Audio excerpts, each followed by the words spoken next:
Psilocybin mushrooms have long been revered for their mystical and transformative properties.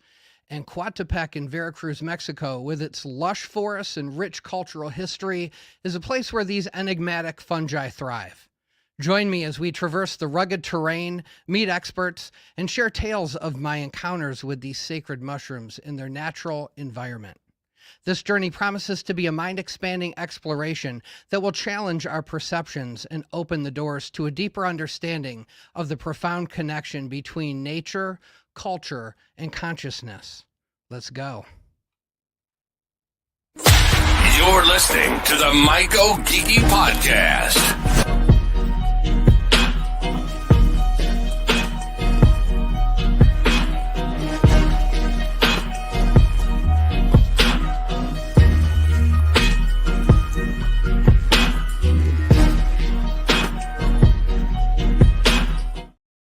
All right, what's up, everybody? Welcome to the MycoGeeky podcast, the podcast that goes deep so you can level up your at-home mushroom cultivation game.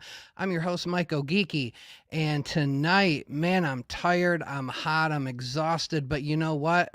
This is exactly, look at this, man, my hat ain't even on straight. Holy crap, I got sweat under my eyes. Whew, you'd think I just got back. Oh, wait, I did just get back from Veracruz. And let me tell you, it's hot down there. Geeky's ancestors, we did not come from Veracruz, Mexico. We came from way up north. But anyway, I went way down south, and it was a whole lot of fun. We're going to talk about it tonight. First, I want to get a few things out of the way. First and foremost, my buddy Sean, I have been friends with this guy pretty much ever since I got into the game, growing mushrooms at home. And I got a little message from him saying that, he's got, he never talked to me about any of this stuff, but he's got a little heart defect. It caused an aneurysm. They got to correct the aneurysm. So he's going to have a little aortic replacement, and he's a little nervous about that. So whatever you guys pray to, whatever you believe in, whatever energy you want to connect with, just think about Sean and wish him well. I used to work in the cardiothoracic ICU. I took care of people who had very similar surgeries. It's going to be rough for him. But I got every reason to believe he's going to be A-okay. So just a quick shout out to Sean. We're thinking about you, buddy. Also, my buddy, Brown Treasure, he's got a sale going on all this week. If you use, promo code MycoGeeky15, you get 15% off your entire order, Brown Treasure sub. I've been rocking it for a while now, man. I kind of got lazy and sick of making my substrate, been using his stuff. It's fantastic. I love it. So anyway, 15% off all this week. And then another little shout out from my buddy Jeff Karras. He's a local here in Akron. He runs a little company called the Fungus Frequency. He just launched a website. It's called fungusfrequency.com.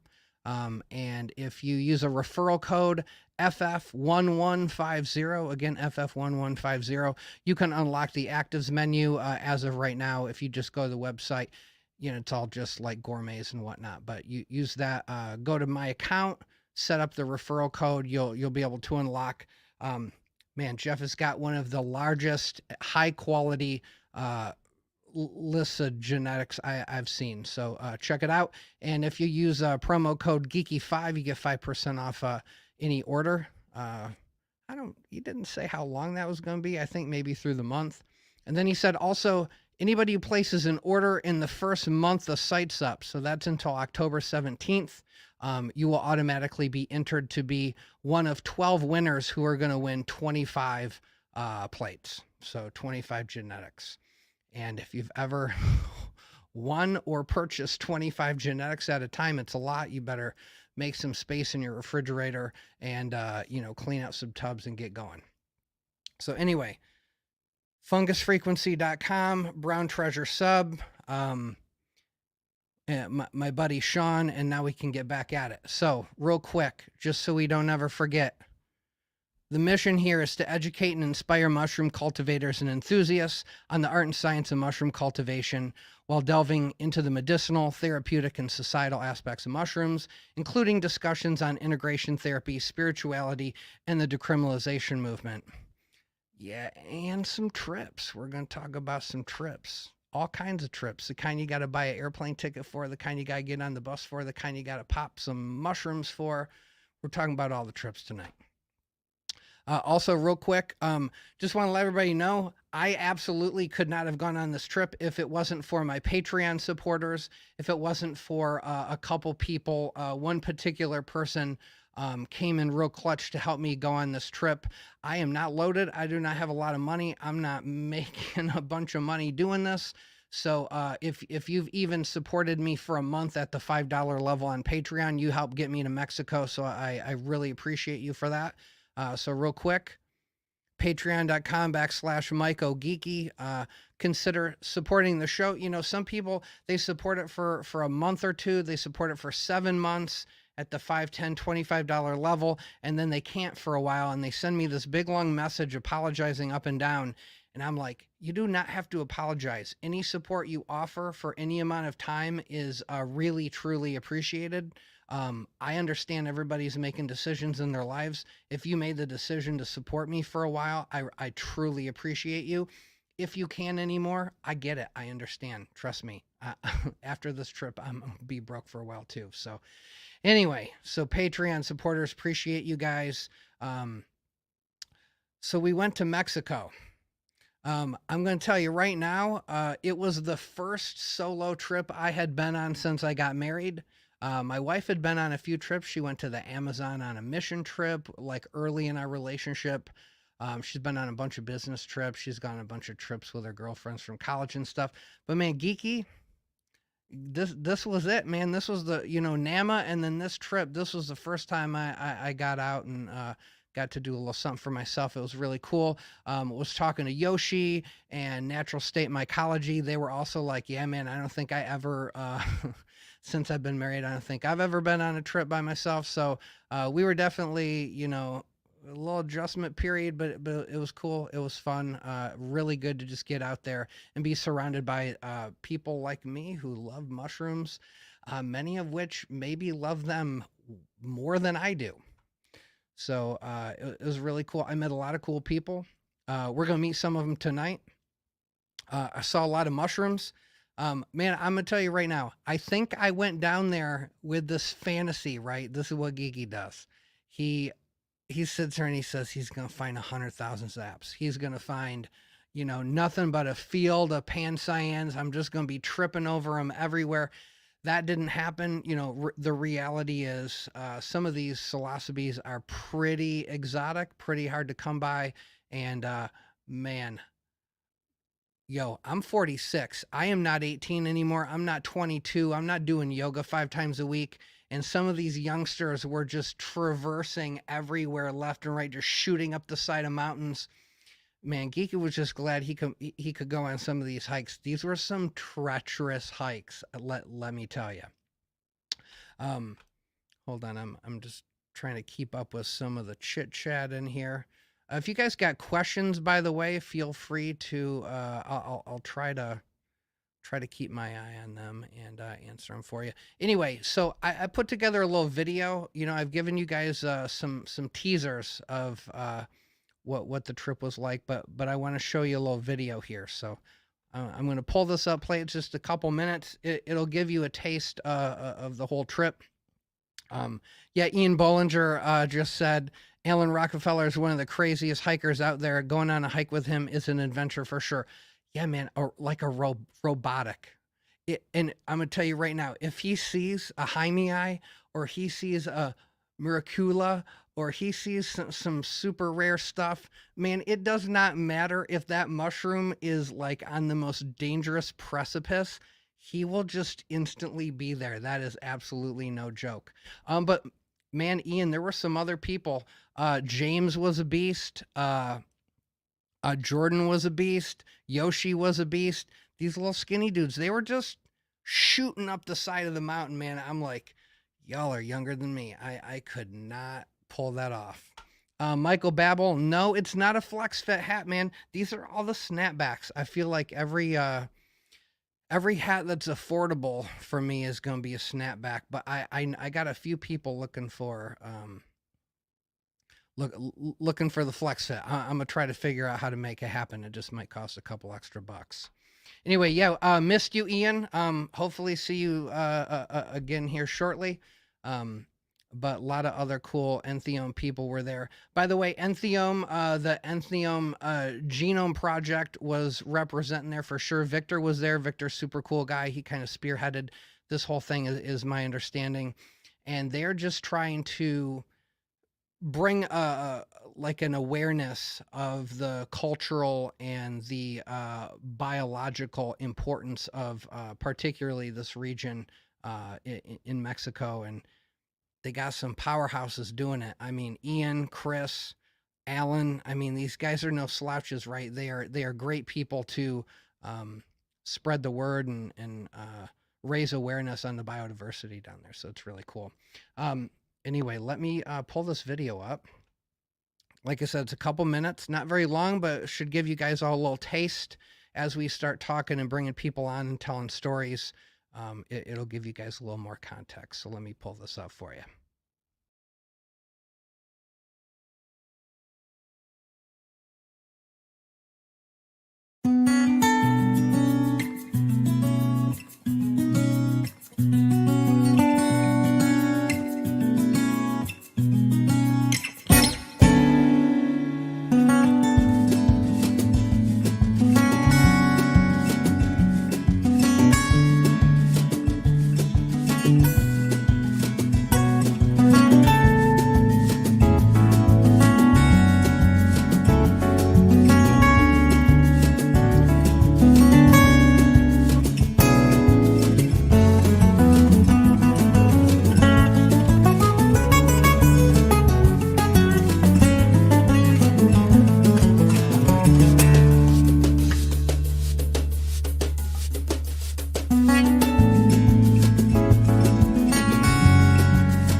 All right, man, missing that place. Anyway, yeah, so as you can see, we were not like in the the resort, right? The Gringo Resort Mexico. We were in actual Mexico. I was told that Veracruz is like where rich Mexicans go to retire, so it's a super super low cartel presence. I mean, I never feared for my safety at any point, anywhere I was on the whole trip. And my buddy Cougar was driving us all over the place. We just went wherever we felt like it and felt super cool.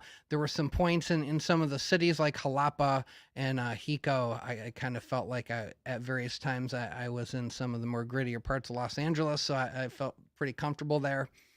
Anyway, so as you can see, we were doing it, man. We are I gotta tell you, the whole trip was really well orchestrated. Sky Rodrigo Corral, he helped get us access to some really special trails.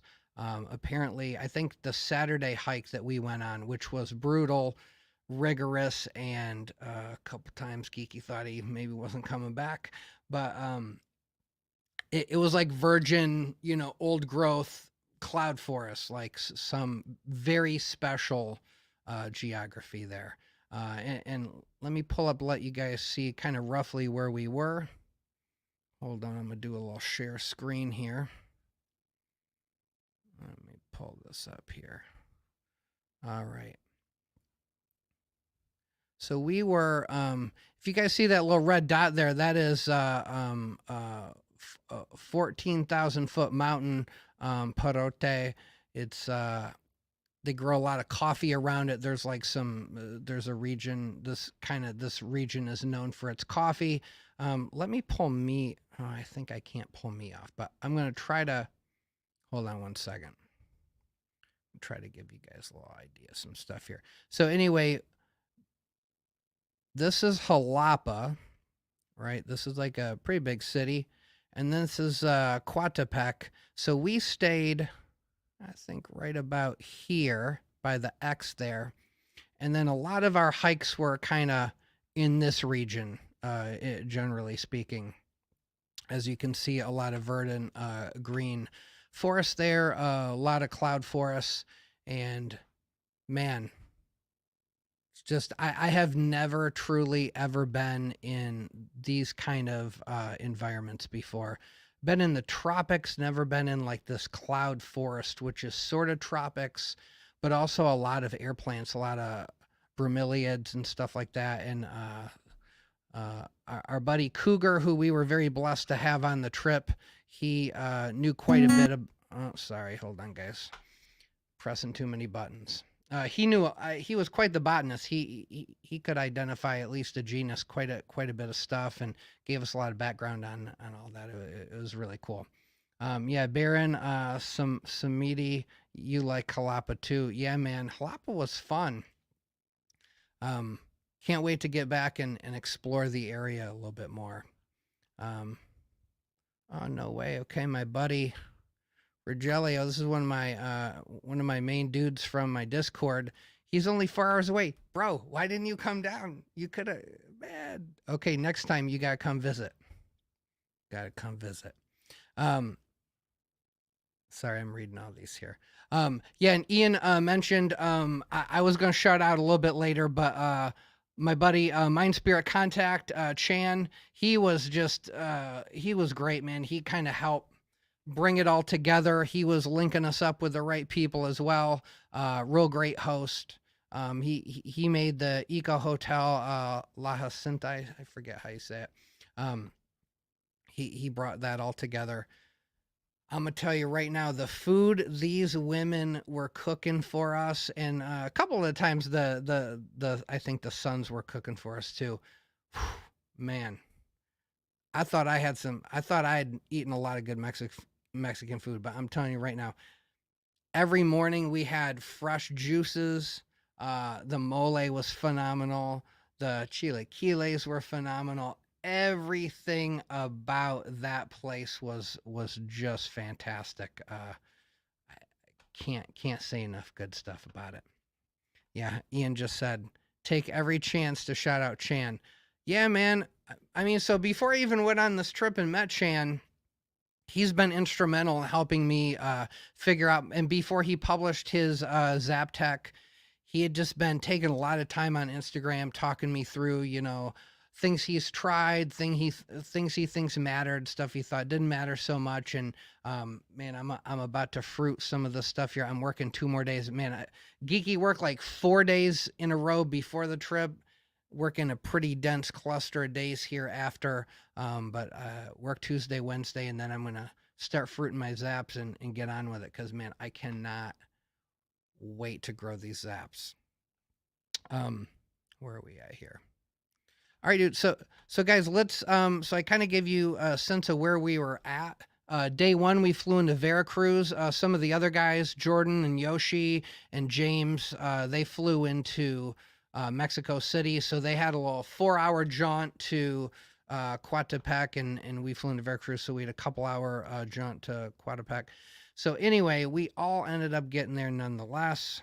And day one, we, just getting settled in. Of course, right, a bunch of mushroom people can't just get settled in, so everybody starts scurrying around the mountain looking for mushrooms. Me and Natural State were cruising around climbing mountains with a gal named Ray that we met down there, who will be on here a little bit later. Yep, she's waiting in the wings. And yeah, so we just, got our bearings, had dinner, kind of figured out what the rest of the week was going to be all about. And then next day, straight at it, just started doing hikes. Man, that first day hike, there was this one, I don't have the picture pulled up, but there was this valley, very steep incline that we had to traverse.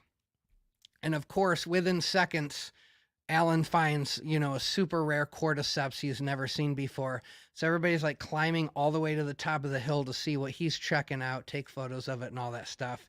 And then one of the local guys loses his phone, so we're moving back and forth trying to find his phone. Anyway, twisted my ankle like 100 times on that little hill. And by the time I got back later that night, ankles were toast for sure. But we got through it. It's all good. Yeah, Beaker, you're right. Hitting the like button is proven to increase pin set and also fights off contam. This is just solid. This is science, guys. Everybody knows this. Yeah, okay. We're talking, Arian Davis, we're talking about it right now. We're getting into it. And at the end, you can rewatch it. All right, guys. So, I got a bunch of people waiting in the wings here. I think we should start pulling them on and chit-chatting. Like I said, I got to meet a bunch of cool people, a couple people I had never met, never heard of, didn't know anything about, and they proved to be really cool dudes, really cool people. So I'm going to just start pulling everybody on. It's going to be a party in here. Give me a second. All right. So first up, let me just real quick make sure everybody can figure out who's who. All right, so I mentioned him before. This is the one and only Cougar. His name's Dave. Don't you dare call him Dave. You better call him Cougar. Welcome to the show, Cougar. What's up, dude? Hey, man. How's it going? It's going well. I don't know about you, but it was definitely a rough adjustment getting back into the swing of American life. I definitely preferred the chill, just hunt mushrooms all day. That was definitely more my speed. But how are you settling back into your daily life? Well, those first couple of days back are always kind of tricky, kind of mind the gap kind of stuff. Yeah. I had to toss a couple bags. I had one gorgeous bag, but I had to toss a couple bags that. Yeah, we had a few things that were challenged. Yeah. What are you gonna do? All right, guys. So Cougar, this is the guy I mentioned. So he drove me, Natural State, Don King, and occasionally a few other people around in a rental car all over Jalapa, 𝐥𝐻𝐿, wherever we were going. And he saved us from a couple close calls a few times. We had at one point nearly got sideswiped by another car, but his lightning fast reflexes saved the day. So appreciate you for taking good care of us in that car. So here's what I'm going to do, guys. I'm going to pull people on. We're going to do a quick introduction. And then we're going to pop through a couple people. Then I'll bring everybody in and we can have a big kumbaya party here. But Cougar's the real deal, guys. He's been in the game for a long time and not just growing mushrooms, but all sorts of edibles, foraging. In general, this guy knows his plants and his fungi very well. He runs a company called Phenomenal Fungi. You can go check him out at phenomenalfungi.com.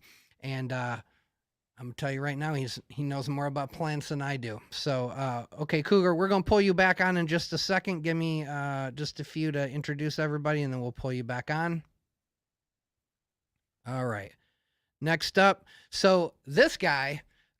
I knew about this guy maybe almost 2 years ago. It might even have been before I started growing actives.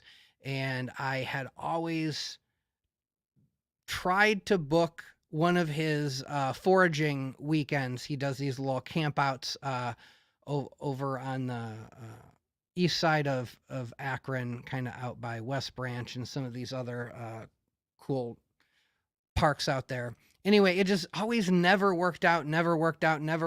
So the irony is this guy lives like 20 minutes from my house. And the first time we meet is in Mexico. That never gets old for me. Anyway, so without further ado, let me pull on the show. Don King. What's up, man? Hey, how's it going? Good. I'm gonna fix something here.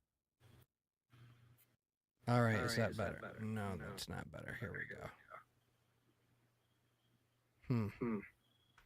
All right, we got some echo. Uh-oh. I wonder why. You know what? I'm having technical difficulties, so it could be completely on my end. Yeah, it is. For sure. But I'm trying to figure out why it would be, because usually echo cancellation fixes it. That is what I can't figure out. All right, made it a little better by talking more quietly. Anyway, let me pull up your overlay. Do you by chance have headphones? I do, but that's the technical difficulty. Then you can't hear the lack of getting them to work. I see. But matter. I can. Okay. I can try here in a minute. Dude, well, first off, break. I just love that you just look like a floating. You look like your head is just floating. Oh, there you go. Okay, now I have some context. For a minute, you were just floating in the blackness. All right, so guys, Don King, he is known as the mushroom hunter around my neck of the woods. He's a phenomenal chef. And he's now working for a company called Epiphany Mushrooms, which we'll talk about a little bit later. But I'm going to give him a second. Man, if we can figure out how to.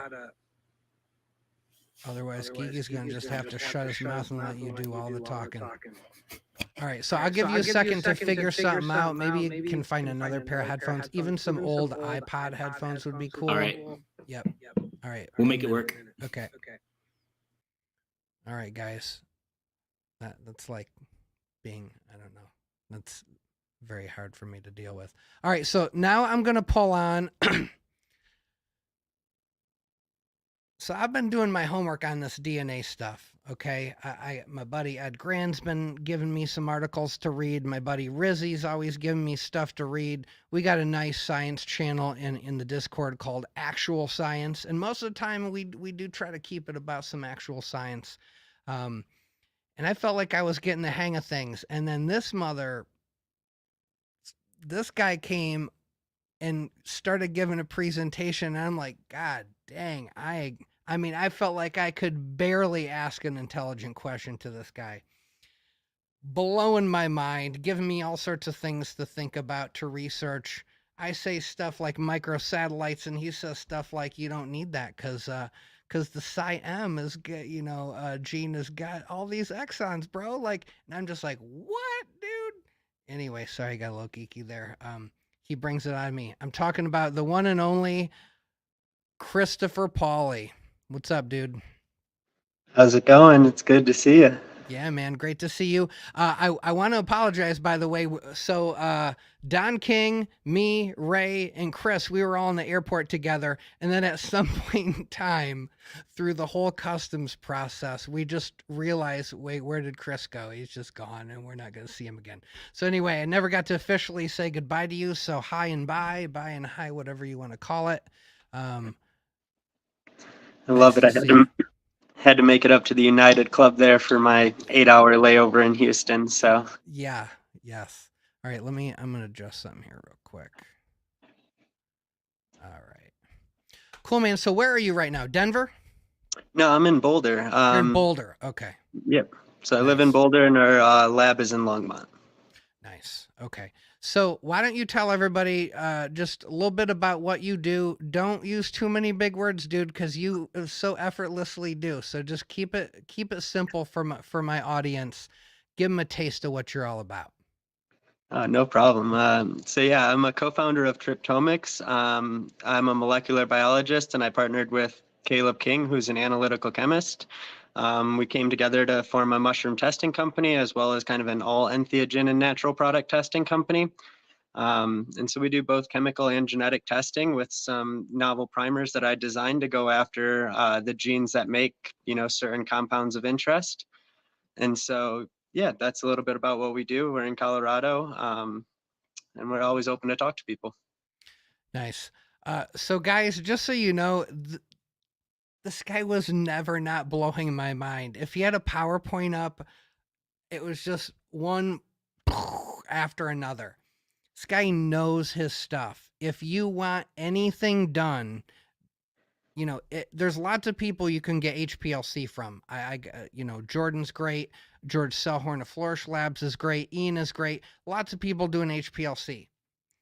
If you need just some weird, unusual, if you just were like, it'd be fucking cool, man, is if you could just the thing you're about to say, Chris can probably do for you. Yeah, that's all I'm going to say. Anyway, all right, dude, I'm going to, I think I got Ray waiting here, although I don't see her cam. So, let me see. No, I do not have her cam up. Oh, here we go. Okay, hold on. So let me introduce Ray, and then I'm hoping Don has his feed fixed, and then we can all chit chat for a little bit about the trip. How's that? Sounds good.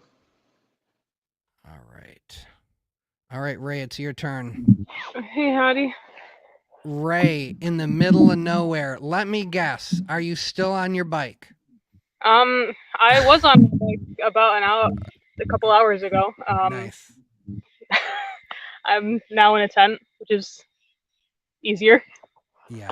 All right, hold on. I'm just messing around with your audio a little bit. All right, do this for me. Instead of holding your phone like this, hold your phone like that. How's that? Normally that's great, but I guess your little auto rotate doesn't work, so never mind. You can go shit, back. It's just turned off. It's all good. Let me pull Ray up here. All right, Ray, you got it? All right, there we go. Yep. All right, Ray, do you see your overlay? What would that mean? Just the little graphic I have. Can you see the screen? Oh shit! I love that. That's for you. That's for you. So Ray is, that saying, "Not all who wander are lost." I now will officially think of Ray every time I hear that quote. So first off, I meet her. Don King and I meet her at in Veracruz. After we get checked into the hotel, we got a little time to kill. We're roaming around Veracruz, and she proceeds to tell us, she didn't take a taxi to get to her hostel. She just walked from the airport, and we're like, isn't that like 6 miles? She's like, yeah, whatever. And now she gets home. Her boyfriend picks her up from the airport, hangs out with Don King for a while, comes, sees Geeky before they head down to Mammoth Caves. And then her boyfriend, he's going to go back home and go to work in New York State. And Ray is on a bike. She is biking from Kentucky to the southernmost tip of Texas. Why? Why not, guys? You don't need a reason if you're Ray. You don't need a reason. So she is, where are you precisely, or not precisely in case there's some weird stalkers listening, but roughly where are you? No, I'm at Mammoth Cave right now. Oh, you are? Yeah. So did you guys go see it? That's what we're doing tomorrow morning. Tomorrow. We just got our campsite set up. Awesome. Very cool. All right. Well, you are looking very ethereal in your tent, but your coloration actually matches my color motif, so that's fantastic. Sick. So we're gonna I don't know why Natural State ain't here yet. Where the hell is that guy at? Anyway, let me pull. This is what happens when you don't have a pre-production meeting, guys. You gotta get all this figured out live. It's all good. We'll get it figured out. Sorry, I'm just asking Natural State where he's at. He might just be having technical difficulties. I don't know. All right, so I'm gonna pull on Cougar. Wow, your audio was doing some really cool stuff. I wish I could sample it. Oh. Hold on, I'm gonna pull this off. All right, let's pull Chris on. Let's pull Cougar on. And then I don't get it, man. He says he's here. Oh, okay, hold on. Man, Natural State said I didn't give him the link. Hold on, guys. Give me just 2 seconds to... Why don't you guys all say hello to each other while I pull him on? What's up, guys? How's it going, guys? It's good to see y'all. Wow, can just barely see you, Ray. Say, I think she's having the best time out of all of us. It looks like it. Man, I don't... Have you guys gone to Mammoth Cave? It is... I have, yeah. Years super and years rad. ago. Is that in Super rad. Ohio? No. Kentucky. Part of it's Kentucky. Isn't there part of it in another state too? Not on the map, but No. yeah, Oh, I don't remember. I think part of that system is in another state, but I don't know that that particular cave is. All right. Guess what? We shouted out so many people, but the one person we haven't shouted out yet, she just showed up. And let me tell you, she pulled off NAMA flawlessly. If I'm not mistaken, this was her first time pulling off a NAMA foray, and she did an exceptional job. Had all sorts of awesome people, and when weird things happened, she rolled with the punches, and it was a phenomenal experience for me. I know Cougar was also there. My understanding is he also had a great time. I'm talking about Mandy Quark. Let me pull her on. What's up, Mandy? Thank you so much. Girl, where are you at? It makes me feel so good. Right now I'm in the Apostle Islands, so this Okay. really tiny island in Lake Superior called Madeline Island. Okay, is that like northern Wisconsin? Northern Wisconsin. Wisconsin. Wisconsin, baby. Wisconsin. Gotta say it real hard. Yeah. But yo, that little like, sorry, this mushroom that you guys found the other day, that little deceiver, whatever it was. Whoa, that's like an instant classic right there. That was a super rad photo. Yeah. So I found that and then I was just like, you guys photograph it. You're like, I will find them. You take the pictures. Yeah, that's basically what I do. So Nice. Alan and Allison just sit there and then I find them all the cool stuff. Very cool. Basically what happens. Although I have to say Allison found the only cordyceps so far here. Ooh. Uh-oh, you got competition now. Although, I don't know. It'd be hard to take your throne.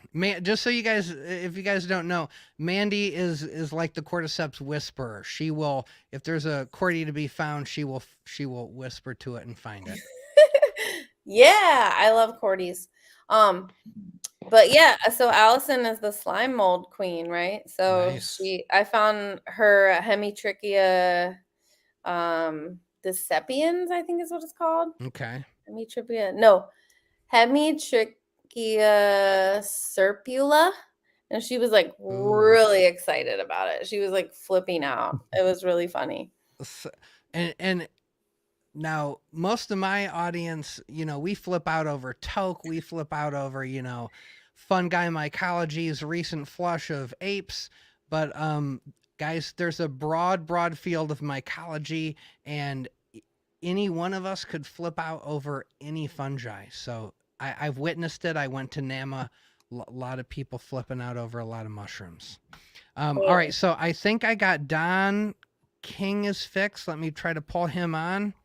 All right, you're looking entirely different now. Well lit, not floating. I'm in the future now, and I've fixed all of the problems. Amazing. All right. I'm so happy to see all of you guys. Yay. All right, and I got one more just popped up here. Here we go. Natural State Mycology. What's up, dude? There he is. Hi, buddy. All right. We got a nice little faction tonight. We're going to have more, we'll pull some other people on, and some of these people here tonight we'll have back on. We'll talk in greater detail. I could probably talk to Cougar for hours. I could talk to Chris for hours. I can talk to Don for hours. I've talked to Mandy for at least an hour or two.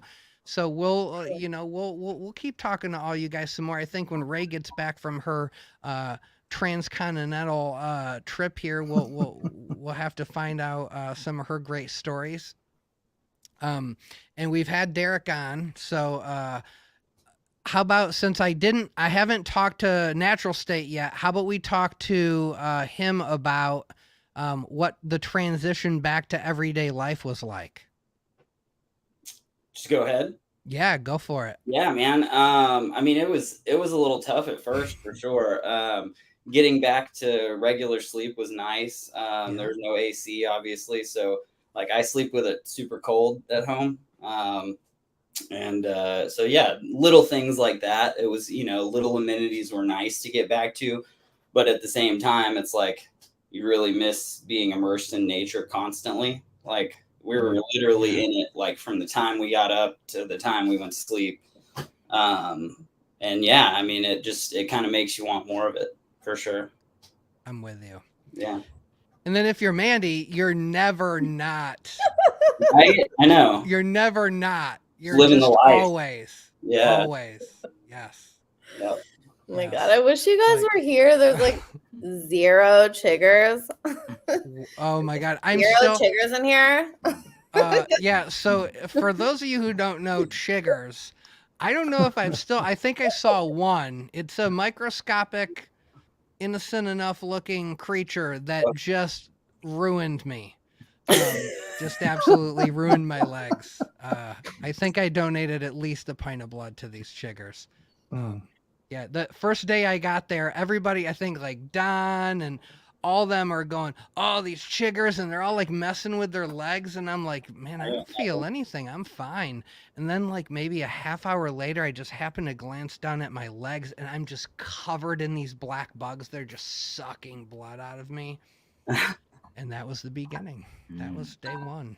And that was like a half hour in. I think next year we're gonna do it like a week later or something.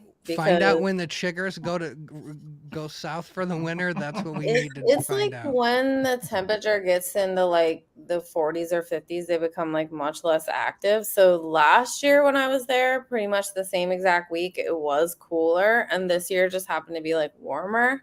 Mm-hmm. So I think it was just like bad luck, just still left over from the summer. The chiggers were chiggering, I can tell you that. Chigger's gonna chig. Chigger's gonna chig, and no-see-um's gonna no-see.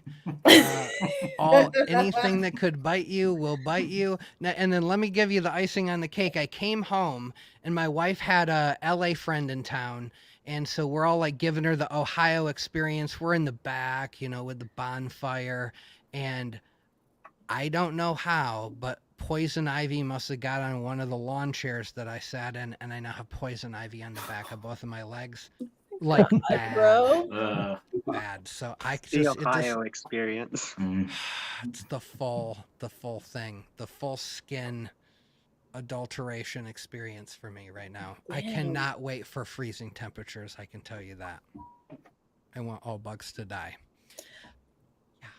Yeah, I think going to northern Wisconsin was like the move. That's the pro move for sure. Yeah, yes. like I mean, we didn't try to plan it like that. I mean, this was already planned, but yeah, I think that's the move. I was able to do that again because it's really nice up here. It's like 50 degrees out there right now or something. It's like really nice.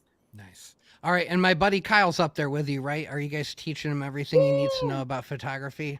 Yeah, Kyle is like on another call. I was just at his house, but my computer died, so I had to come back here. And Alan's on a UV walk, so nice. People.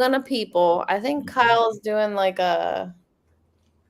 he's talking about writing a paper on this like new Mycena or whatever. That they're a Zoom call about a paper that they're publishing like on Friday or something. So Yeah, so they're really getting it. We're all really getting it done here in the community mycology world. Love it.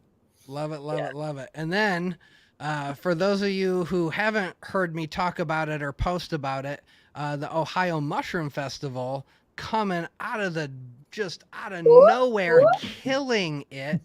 I mean, it's like MycoFest Part 2 at this point. They just announced, I guess William Padilla Brown was like, dang, man, everybody's going to be there. I guess I got to swing by and check it out. He's coming? It was awesome. He's coming. That's funny. So, yeah, all the homeboys are going to be there. All the peeps. And yours truly is going to show up and get to hang out and go on forays with Don King here. Don is leading at least one foray. At least one, wherever they need me. At least one. So he's kind of the local foray expert anyway around these parts. So he, I think, is going to play a pretty good role, crucial role in, trying to figure out where to go come September 22nd. So how about this, Don? Just talk a little bit about what you're seeing that shape up to be, because man, a lot of people showing up. Alan, Mandy, Will, Walt Sturgeon, John Plishke, Walt Sturgeon. I'm trying to get Stephen Russell to come too. Oh, dude, he is so close. He might as well come. He just moved, so his wife, him and his wife are beefing, but like, not bad. But anyway, I think so. We're not gonna get there until like Saturday because we're driving through the night from Wisconsin, but we'll be there. We'll be on the late train. Cool. But your day is Sunday too, right? The day you guys are doing all your stuff is Sunday. Like so Mandy's doing a DNA workshop, and Alan is doing a night hike and something else, right? He's doing a night hike on Saturday, and I'm gonna be rolling up there with UV lights for sale. Ooh, so I'm gonna be selling UV lights, and I'm actually collecting chanterelles and trumpets on this island. So I'm gonna be selling Madeline Island chanterelles and trumpets as well. Boy. So yeah, I'm gonna be slinging that kind of stuff, and then so we're gonna try to be there by like, hopefully like Saturday afternoon. It's gonna be like a hell of a drive. Probably like a 20-hour drive or something crazy. But yeah, it's gonna be a long drive. I know a little bit about that drive. You're gonna but be there's covering 3 some of territory. us, and we're in a minivan. All so. right. Well, straight I'm up. heading there Thursday night. I'm doing the early bird thing. Okay. Smart. And you're camping, right? You're like, I paid for the camping ticket, but I don't think I'm actually going to do any camping. I'm planning to camp. Nice. Yeah, there are a couple workshops on Thursday night. And I'm doing a mushroom 101 on Friday afternoon, I believe, to kind of kick part of the whole kickoff events. Okay. So just to wet people's whistle as to like what a lot of people are interested in mushrooms. They might have hunted a couple things, morels and whatnot. Right. But there's still a lot of people who are really passionate about other things and just that to learn. That Thursday night foray, John Plishke is going to find all the mushrooms there is to find anyway, right? So he's going to be up 300 species by Thursday night. And and then everybody just got to try to catch up at that point. So that's cool. So yeah, guys, if you are remotely, within a half a day's drive of, Cleveland, Akron, Ohio area, it's just a little bit east of there. Man, you guys should think about coming out. It's looking like it's going to be a good foray. As Don can attest, we've been getting some night rains. It's really looking like the season's starting to come in, and I'm thinking it might be prime time for fall mushrooms, man. Yeah, I'm hoping. I mean, there's so many great things out there and weird things and delicious things. It's really looking forward to the weekend. Nice. Now, Chris, what do you guys got going on up there? What you guys up to right now? You're not foraging. I know you're in the lab inventing.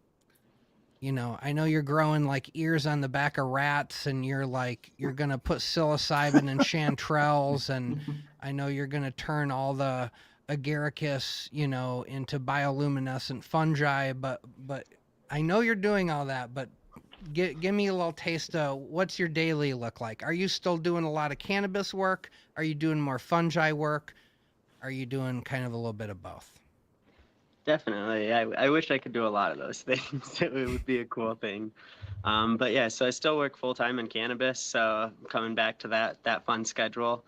And then also in the lab for Triptomics doing fun mushroom testing and starting to get back and start to ascension all of the different species that we found down there and being able to figure out what we can get ITS barcodes on. And then it's going to start the fun process of running ITS on all of those things and getting those sent out to a sequencer. And so then we'll be able to kind of go through the data down there.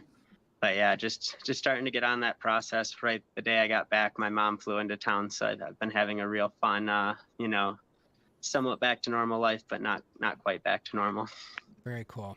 Now, so for all you guys watching, there were a couple really special nights where Chris was teaching some of the local guys who just acquired some of the gear, like electrophoresis gear, DNA extraction, thermal cyclers, all this kind of stuff. He was getting them to run through the process, and man, the enthusiasm and the passion and the focus on these guys' faces, it was really cool to see, and Chris was making all that happen that night. Shout out to you for doing that.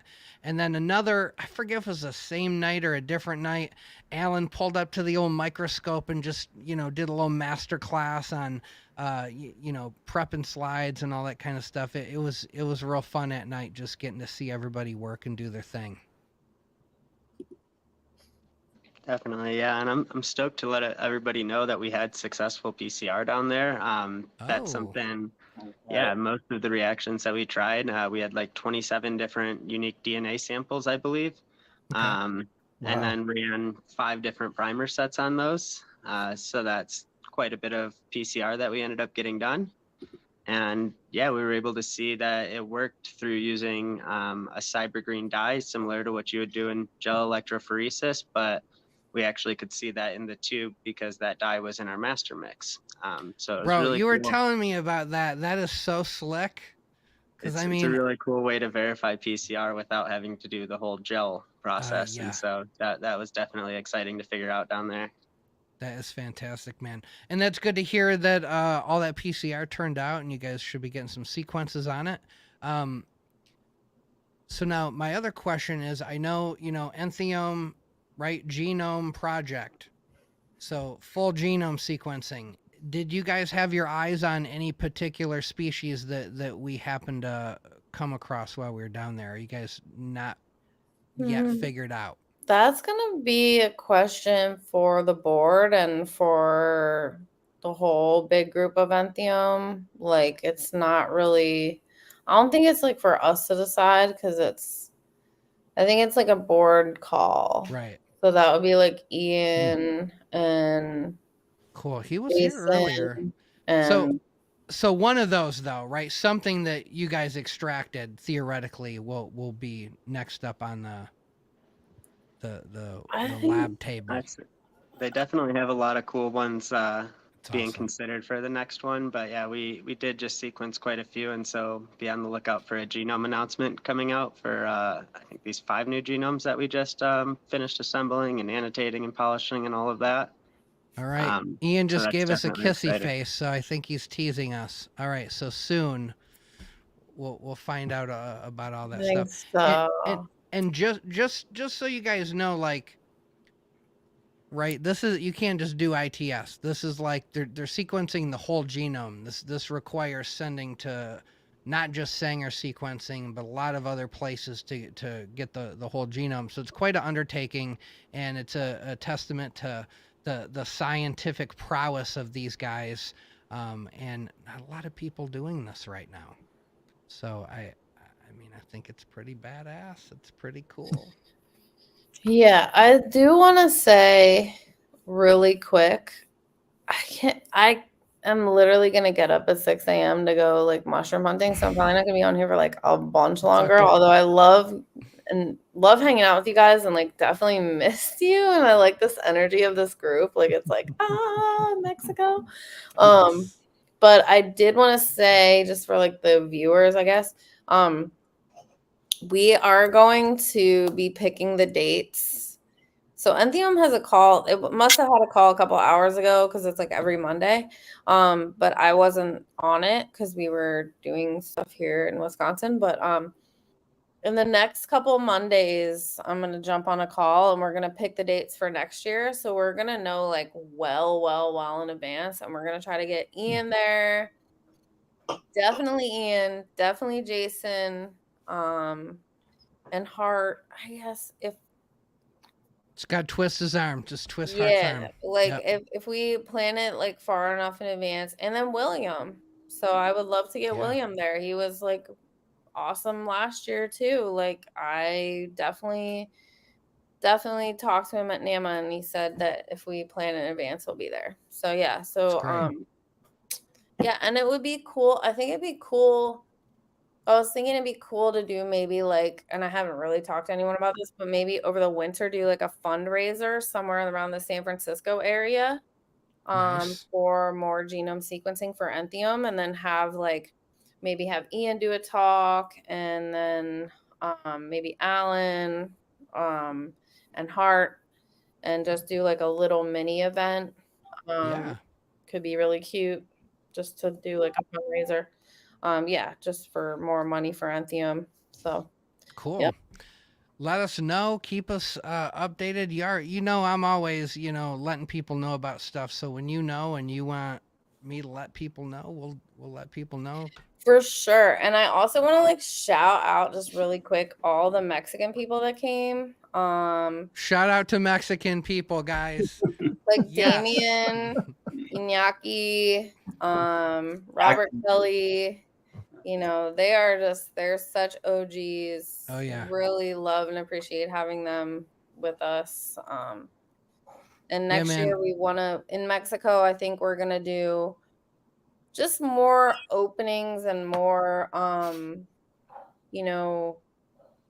getting more Mexican people involved for sure. And actually getting talks by people at universities and stuff there, and we're gonna just do it. It's just gonna be a lot more planning. So it'll be really good. This year was awesome, and I just appreciate you guys so much for taking a flyer on this event and just being like, yeah, I'm gonna come down in just like a couple weeks. And all from the OGs that were there, like Chris and Jordan, to like all the people that were just like, yeah, I'm gonna do this random trip. Like I really, really, really personally like appreciate it because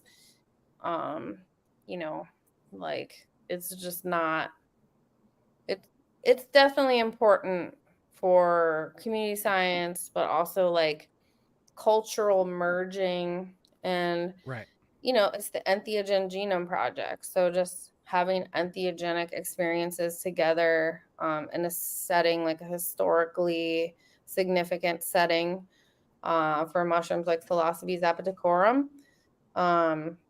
Really cool, really important. Nobody else is doing this. And I just really appreciate everybody, especially all you people that are here on this call. I really love seeing you. I'm so happy right now. I'm just like, I went from like being like, I'm tired to like, I'm super happy right now. Yeah, I saw you doing your little this a minute ago. So I was like, oh, Manny's in a good mood. She's got her little moves going. I know. Yeah, I'm for sure gonna go. I'm like, I have to go to sleep soon though, because we're getting up, because I promised Kyle I would get up, and because we have to go out mushroom hunting and then be back by breakfast at 8. So that's like super early. But I just really love and appreciate you guys. And anybody that wanted to come that's might be on here. I'm not looking at the chat or anything. And people in Entheogen, people outside of Entheogen, everyone's invited. We'll just do like 2 venues or like whatever. Like we'll do whatever we have to do for whoever wants to be involved. I think we could do maybe like up to like I was thinking about it. I think we could probably do like 30 people at the most. So Awesome. I think 20 people was amazing, but I think we could definitely get those tents filled. So Yeah. yeah. Yeah. Mo Thank you. people, mo people, mo people. Yeah. Mandy, save me some of those chanterelles that you find up there. Totally. Oh my Yeah. God, they're so beautiful. Chanterelles, black trumpets, yellow trumpet, like they're all just like pristine. Like I was not planning on coming up here and picking mushrooms, but like they're just everywhere. Stop and like, teasing us. yes. What a great problem to have. Yeah. Then they're gorgeous. And we're like out in the field for hours every day. And I'm like, I'm trying to pick mushrooms for science and photograph mushrooms. And I'm like, oh my God, I'm like stepping on chanterelles like left and right. So I'm like, I might as well just bring some. People are going to want them. I definitely will save you some for sure. 1000%. Definitely got to bring some to Ohio Mushroom Festival. I'm doing it to bring there because I'm selling the black lights. So I'm like, what else can I sell there? And it's not to make money. It's just to have an offering at a table. Now, by the way, are these the same? Are these the NAMA ultraviolets or are these a different? Oh, it's Mycena branded. Mycena. Okay. Are they a similar? Same light, but with the Mycena logo. Okay, cool. Yeah. I got the NAMA version of it. It's a phenomenal. Oh my God, they're better. Did one of these no-see-ums from Mexico just follow me back here? God. I hope not. Oh my God, my life's over if I got fungal gnats. Although, so I went to the Toledo Indoor Garden event on Saturday after I got back, and there was a vendor there who was selling some natural predator for fungal gnats that he claimed if I just let it roam around my mushrooms, it would kill all the fungal gnats. So now I got something else to try. We'll see if that like nematodes or something. I actually saw it. It's a little bug that crawled around, but like a mantis or something. Not mantis, but no, tinier. No, it was a bug. I don't know. That's cool. A little boring black bug. I know my friend that was in North Carolina. He used to just let ladybugs loose in his grow chamber like once a year. He would just like let all these ladybugs loose, and they would eat a bunch of stuff, and then they would all just like die within a couple of days because they don't have a long life. So I was like, that's brilliant. Nice. But that's sad for ladybugs. I didn't realize that. Yeah, they're kind of like butterflies. Bugs, they don't live a long time though. They really don't. So what are you gonna do?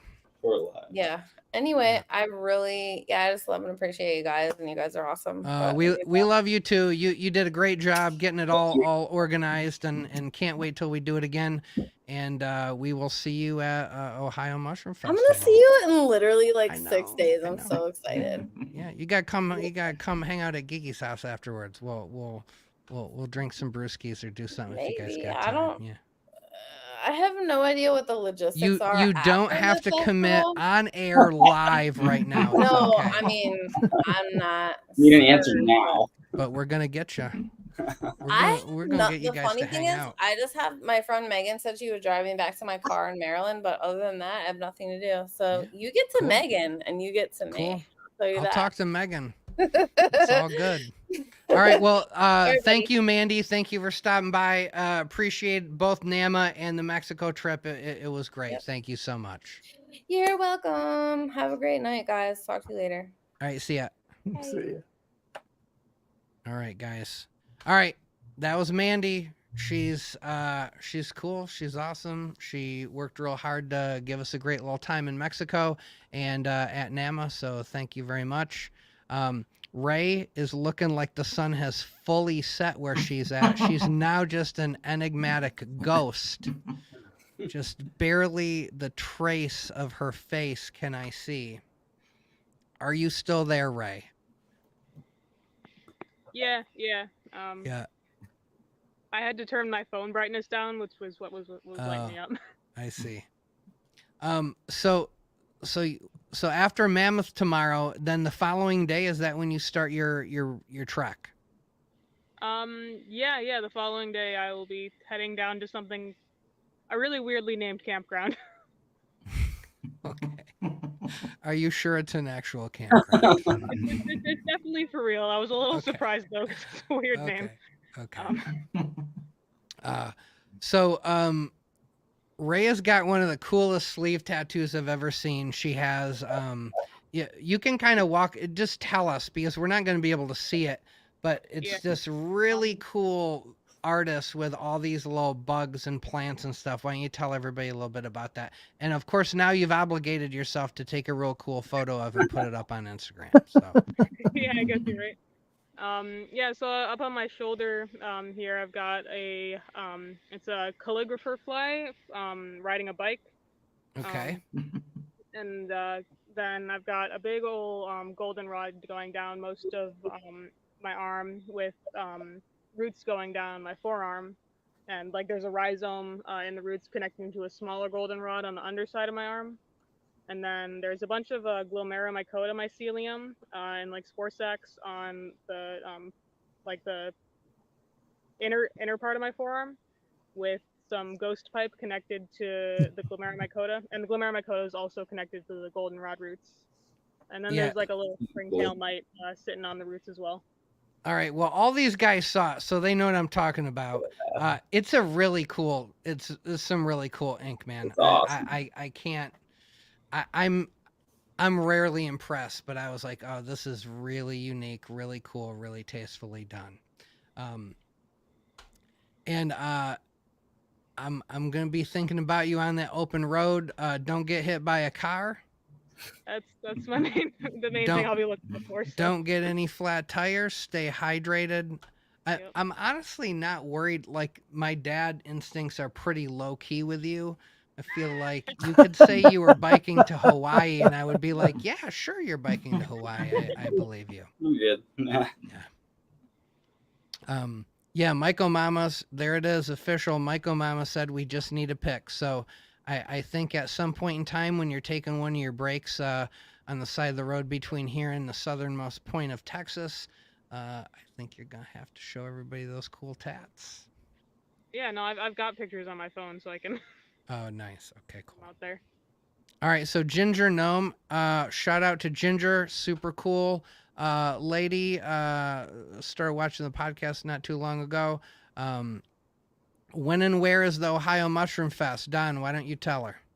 Yeah, so it starts this Thursday. It's mostly Friday, Saturday, and Sunday, and it's in Garrettsville, Ohio, which is, I don't know, maybe 40 minutes from Akron. Depends upon where in Akron. Yeah, it's literally, I think, just shy of 40 minutes from me, but I'm on the west side of Akron, so I got to go through the state park and. Okay. Yeah, so it's maybe 25 minutes north of Kent, Ravenna, a little bit southeast of Cleveland, but it's this weekend. It's again, for the first time they're doing it. It's mind blowing. the lineup. The lineup's amazing. Now, the other thing that's really special, I think, about it is that the tickets they're selling, if you're buying the full event tickets, it includes camping. So I think there's going to be a special vibe there. You're going to have all the people who are going to be camping there all weekend. They have a really phenomenal. I started looking into some of the bands they have, and I was like, oh wow, they did my sense was almost like they have like a music event promoter somehow involved in this. They got the campgrounds locked down. They got the music, they got the forays, and then they just have like a million Myco celebrities showing up. So, and the volunteers have been working their asses off to make this happen. I mean, all summer, making more campsites for people, like making it, just it's a pretty. I got to visit the venue several weeks ago, and it's huge. It's this old rock quarry, so there's just some really interesting, features that we can't swim in, though, right? Yeah, apparently, yeah. There's a lake this is like 1,000 acres. It's pretty big area, but apparently there's some lake that they don't really. It's not going to be swimmable, but I think the live music. They're having some kind of family camping area. If you don't want to be near the live music, you want to keep your kids, get them to sleep or whatever. So vendors, there's tons of food trucks. It looks like they've been posting some amazing looking food. I'm super excited. I am also excited. I have I went from Nama to Mexico to Ohio Mushroom Festival. It's like, how much more mind explosions can I have? I don't know. And then I'll have all winter to be depressed, because that's what you do in Ohio, guys. In the winter, you just get like a little bit depressed. Yeah. That's why I go skiing. It's okay. I downhill ski. I still have a lot of fun in the winter. If I really wanted to, I guess I could buy a fat tire bike and ride around the woods too. Yeah, Just man. get your vitamin D. Don't forget your vitamin D.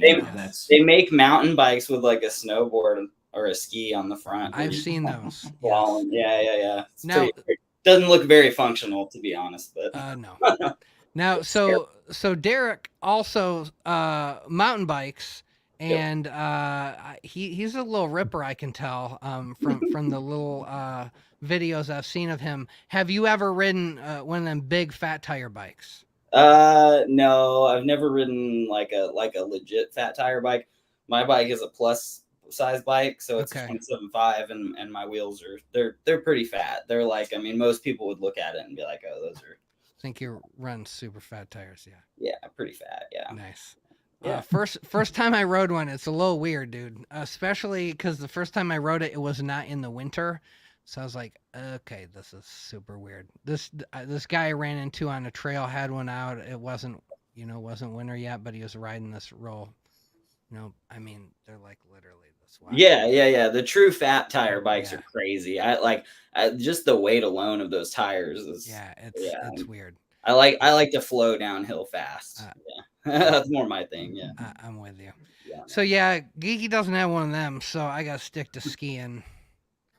That's all I got in the winter. Just depression and skiing. Bro, I'm 46, man. I don't have it hurts to learn. I learned when I was young, I know. So what I tell everybody is like, I can get you skiing in half a day. Like you might not look good doing it, but I can get you I can get you skiing in half a day, no sweat. Not for snowboarding.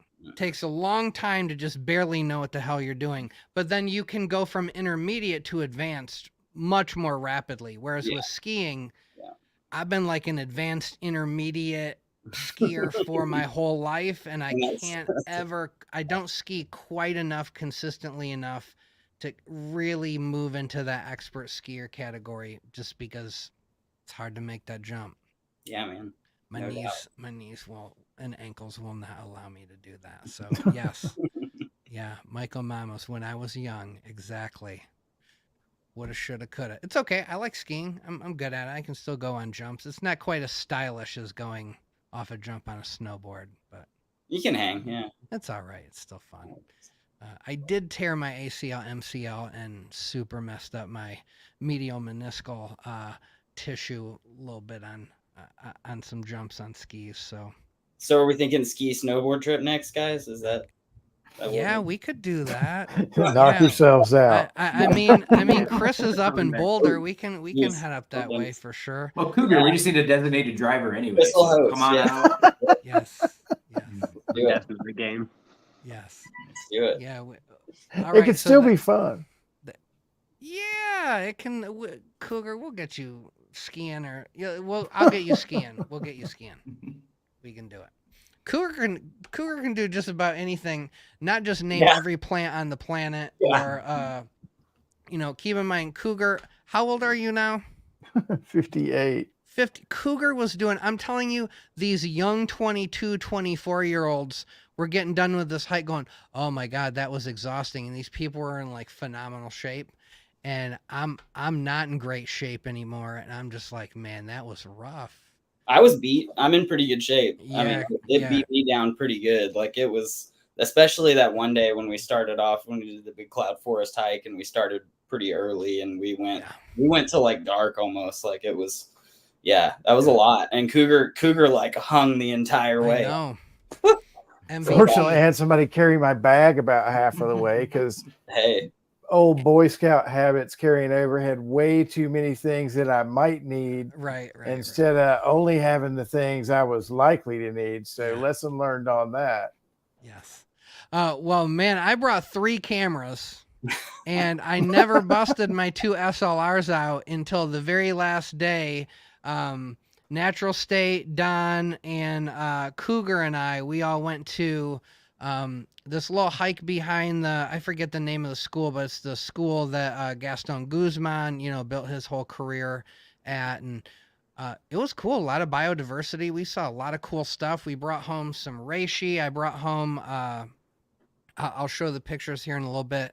What was that? Pineapple bolete? Is that what that one was called? I think. Yeah. It was like a real furry bolete. Still weird. Let me see if I got. I'll just pull. Oh, you guys finally got an ID on that one. I did. Yeah, it was actually not hard to get on that one. Was this after you guys dropped me off? It must have been. You were not there. You were not there. Oh, that's right. That sounds cool. Was it? It was pretty neat. Ended up being awesome. Yeah, it was cool. And you want to know the really cool part here? Hold on, I'm gonna pull up this guy's name. So, Don, why don't while I'm looking this up, why don't you tell the story about that guy we ran into? Yeah. So as soon as we walked in, a Mexican guy was kind of looking at mushrooms and saw us looking for mushrooms, and he was slightly hard to communicate with him with the language barrier, but basically he was looking for mushrooms, and so were we. We hung out the whole time. Right? We walked with this guy the whole time around. At one point, Myco said, "Hey, let's become Facebook friends. Are you on Facebook?" And they went on there. They're already Facebook friends. Didn't he have a picture of him with Alan Rockefeller? Yeah, check this out. So he shows us this picture. Right. Where it's like he's like, check it out. I'm do you know Alan Rockefeller? And we're like, yeah, we just spent a week with the guy. He's in 𝐸𝐴𝐤𝐵𝐵. Yep. It's so cool. So shout out, his name is 𝐥𝐤𝐤𝐵𝐵. Super cool guy, loves the mushrooms just like us. And you want to know what? It wasn't until I went back and checked out his page. The way I think we became friends because he did the post of showing that he ran into Alan. And I think I made some comment or something, and then we became friends. But so another mushroom lover down in that area would definitely, next time we're down there, we'll have to get that guy involved in the mix. Speaking of that, we had so I'll just let all you guys know this guy who had been watching the podcast for a fair amount of time. He and I had really not said too many words to each other. I think we had just a brief couple exchanges beforehand. He messages me like 3 days before we go on this trip, and he's like, "Hey man, hold on, I'm gonna just find it." No, I'll be scrolling back too far. He's like, "Hey, I'm local here in Jalapa. I hear you guys are, doing this trip. I'd love to come hang out. Like maybe I could just come one day and hang out with you guys." And I was like, "Let me get a read on Alan and Mandy. I don't want to like invite my local friends to like crash this party. I don't know how people will feel about it and all that." Anyway, then just like literally the next day, he's just already there. And he was like, "Oh, don't worry about it. I DM'd, I forget if he DM'd Mandy or Alan directly." And it was like, yeah, they were like, "Cool, just come." So I thought he was just going to come one day. He just ended up hanging out with us the entire week. It was awesome. So shout out to Aaron. We'll have him on. He's lived down in Jalapa for a couple years, and Aaron's awesome. Yeah, be cool to hear his story, just of like what it's like to move down there, and language barrier, cultural differences. So I'm hoping to get him on. He's working tonight. He was going to come on, but he said, "Crap, man, the podcast starts literally the exact same time I got to start work." So we'll have to have him on another time. But anyway, shout out to Aaron. He was a lot of fun. Definitely a nice little extra there. And shout out to all the Mexican people that came, as Mandy said. Everybody was just so nice and hospitable. Everybody clearly, right? We all just shared the love of the hongos, right?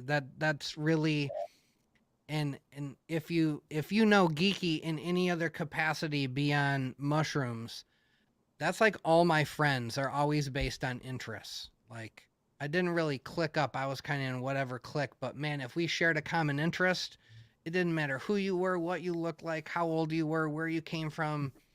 If we liked the same thing, that was like all that mattered. So I would say that was definitely the case for all the local guys who came and hang out. They clearly love the mushrooms and love to get a chance to learn and grow as I think as cultivators, as citizen scientists, on every level. I think everybody in the way they wanted to up their game, they got their game upped a little bit. And I know Chan is he's geared up now, so he's going to be doing a lot more extractions. I imagine sending a lot more cool stuff to Entheogen for sequencing or whatever they want to do with it. And I really just hope that whole synergy just keeps going. I know with guys like Chris behind the scenes that's not going to be a problem. So. How about this? How about everybody tell me, we'll start with Ray. We'll just kind of go around the circle here. Tell me like one or two little moments that you'll never forget, like your favorite little part of the trip, so to speak. All right. Okay, definitely like in the old growth forest. I don't think I've been in an old growth forest before, so that was pretty sick. Just once we started exploring around there, getting up to like the top of this like massive hill, and I don't know, like just the way that the leaves were like all just so squishy, and like forests around here, you know, there's like no leaf layer like that. It's crazy. Oh my God, I know. I mean, it was like mattress thick. It was thick. Yeah, it wasn't even a bog. It was just, oh wow, these. I mean, maybe this thick of just leaf litter. It yeah. It was like leaf snow. Yeah. Yeah, it was very cool. And my God, the bromeliads and all the various air plants. I mean, it was so humid there. They would fall off the tree and just still be alive, just sitting on the ground like they didn't even care. They did not care where they were.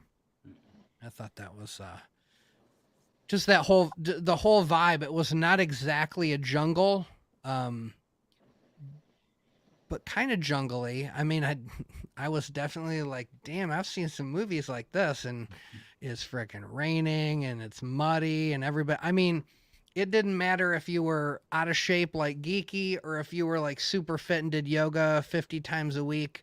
Like, you were going to fall on your ass. It was just, it was going to happen. We all came back. We all had mud on our butts, on our legs. Like, it was a little treacherous for sure.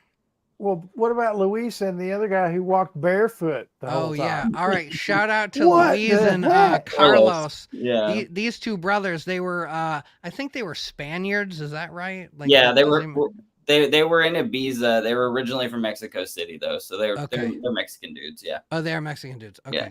Yeah. They had like a real Spanish vibe. Did you call them the Zappa brothers? Yeah, they live in Ibiza. Yeah. Yeah. What did you call them? The Zappa brothers? Yeah. Yeah, man. These dudes did all these hikes. I mean, God, I don't know how long it was. I know Aaron was tracking the data on this, but it was a lot. Pretty long hikes. Yeah. I think close to 200 stories of elevation gain. Like, anyway, these guys did it barefoot. Totally. And they would just sit down afterwards and just pick all the thorns out of their feet. Like, no big deal. What are you doing? Oh, I'm just gonna spend 5 minutes picking thorns out of my feet. Like, yeah. I walked around the resort barefoot for like 15 minutes, and I was like, I'm done. There's too much. Yeah, I walked just down the paved path, and then when I had to walk up the gravel path up to I did it one time up to where we ate, and it was like, okay, that's enough for me. I did it for like an hour. Yeah, it was rough. I cannot imagine. Yeah. It's like when you learn how to play a guitar, right? At first, your fingers are about to bleed, and you're like, God, why did I do this? And then eventually, just, you know, you only need calluses about that thick, and then you can walk wherever you want to go, I guess.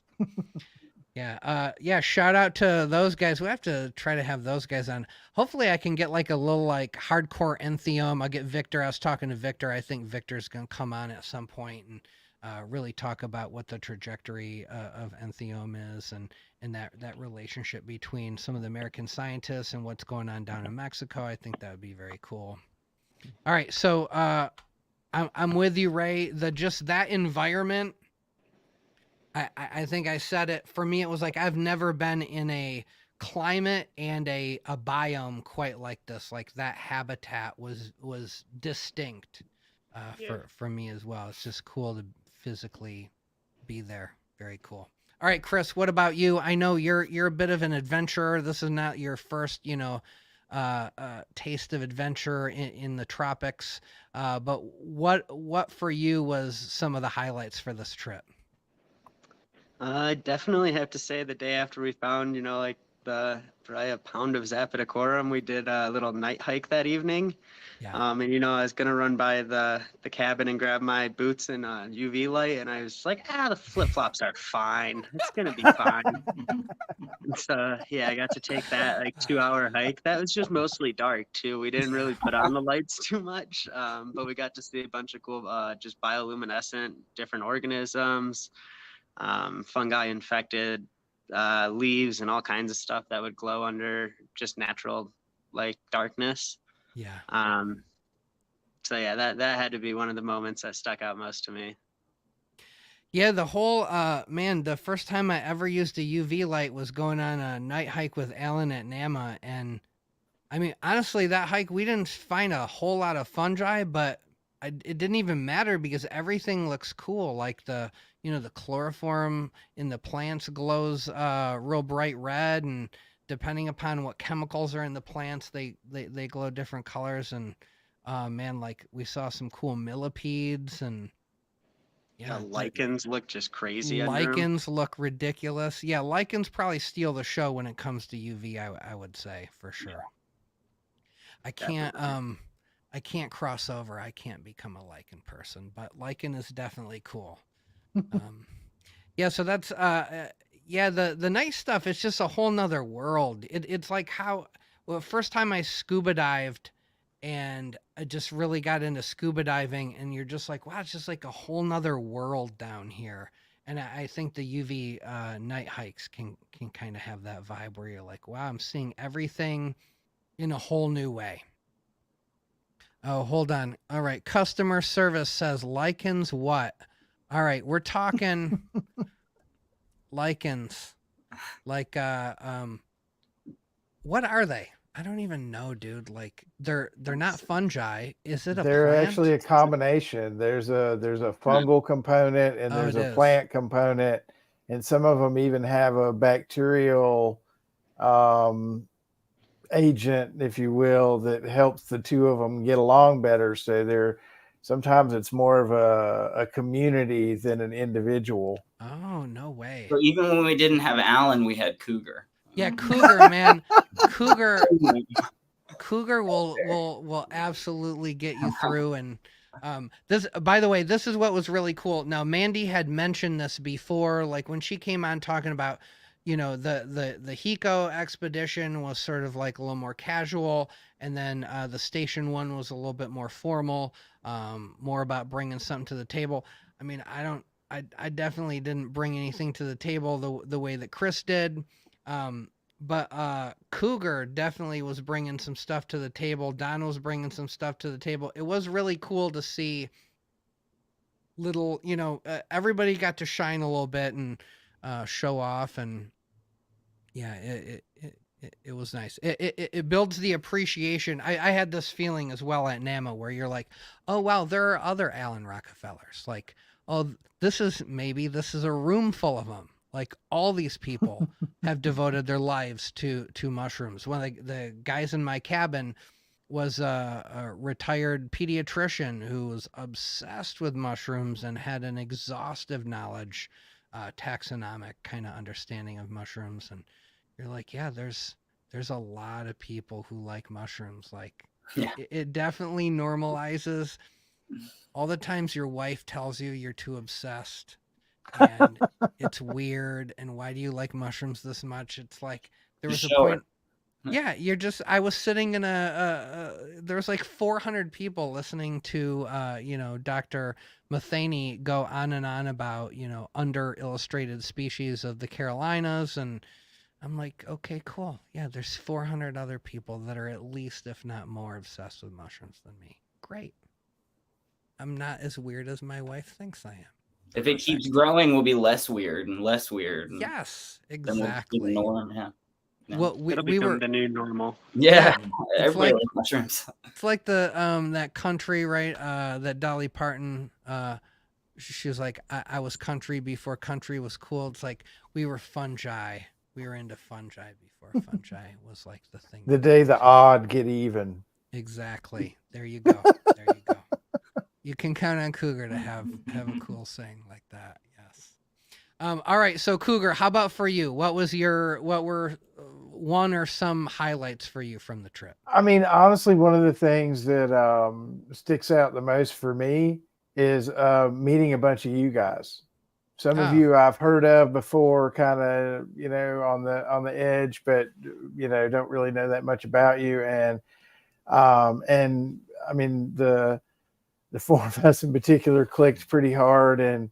But I mean, everybody on the trip had something to offer. They had their own spin on whatever was going on at the time. And, oftentimes when you get into group dynamics with, 20 or 25 people, even well-meaning people can get out of bounds pretty quick these days, so that was amazing. But I mean, for me, I don't think there's anything that could top once we finally worked our way to the top of that incredible mountain.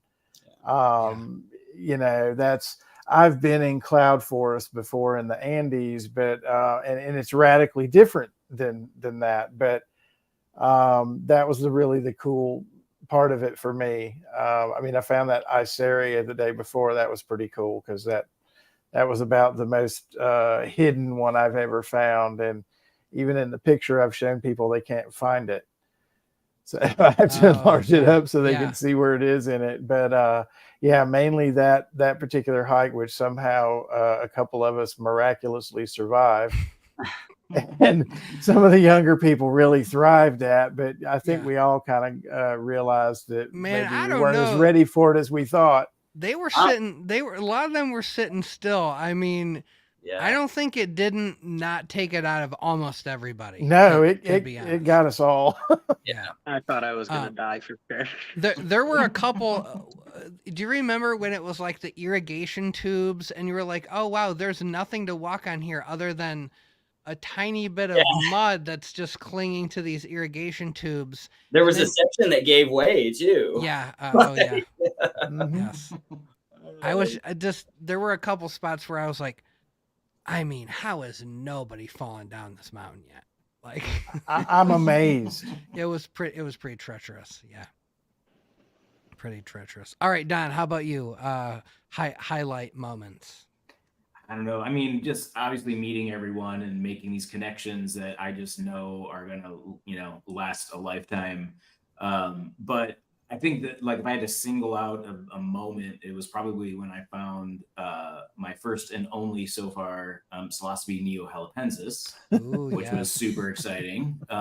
What about your almost find of the giant? the giant panthæon that was just a boring old thing. Yes, that was great.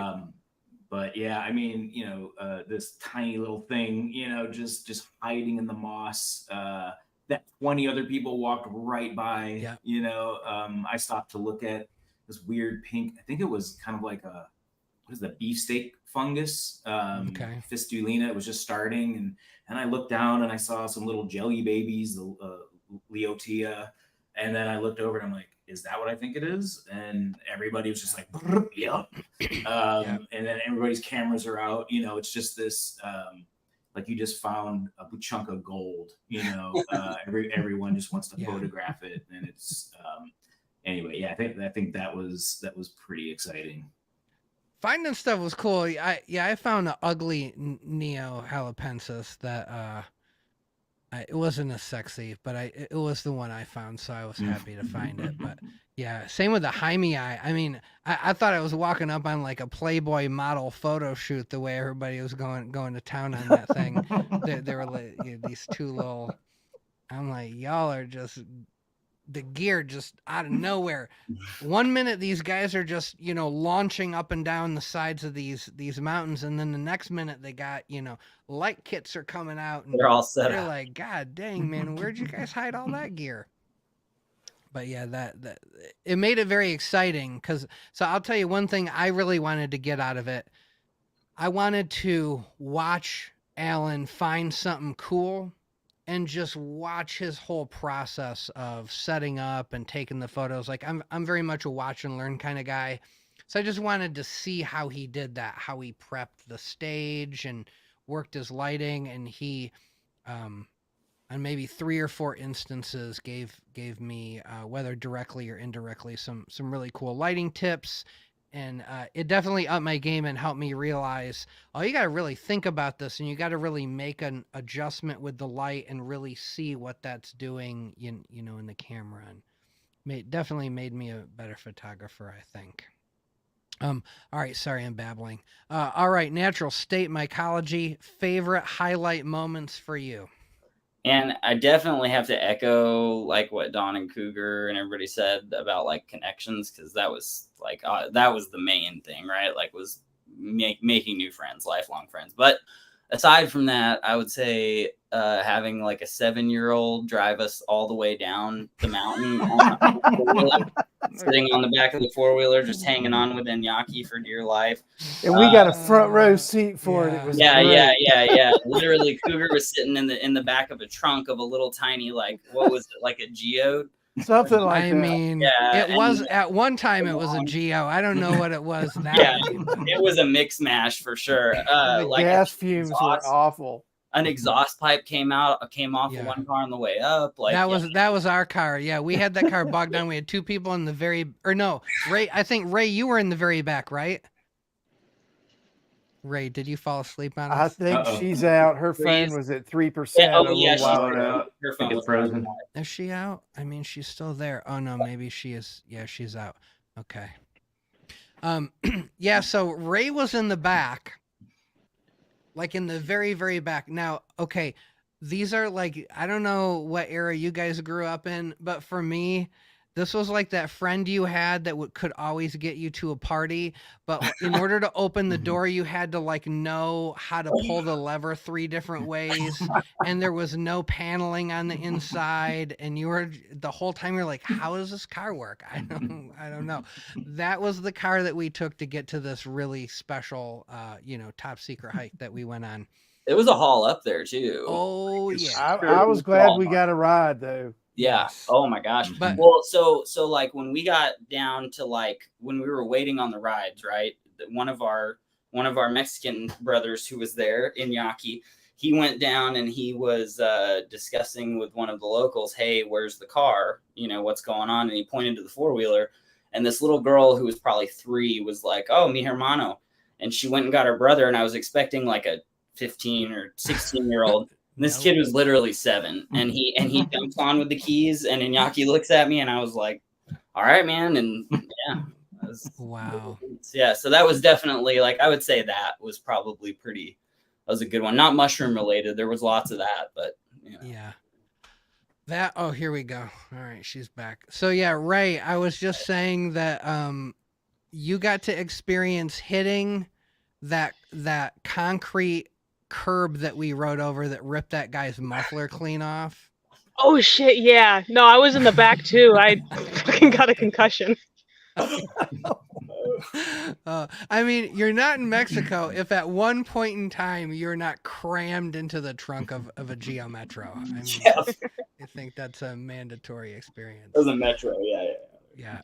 But yeah, we felt bad. We coughed up a few bucks for him to try to help him buy another muffler, because I mean that muffler, the whole exhaust, it was like from the catalytic converter all the way back. There were like 6 Americans crammed into that car.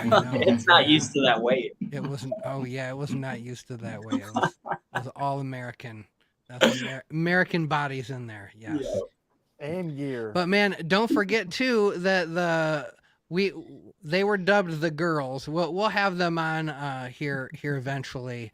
Kaylee and Angie, they had, so Alan, Mandy, Kaylee, and Angie had previously done that hike the week before, and instead of being shuttled all the way up, they had to walk the entire thing.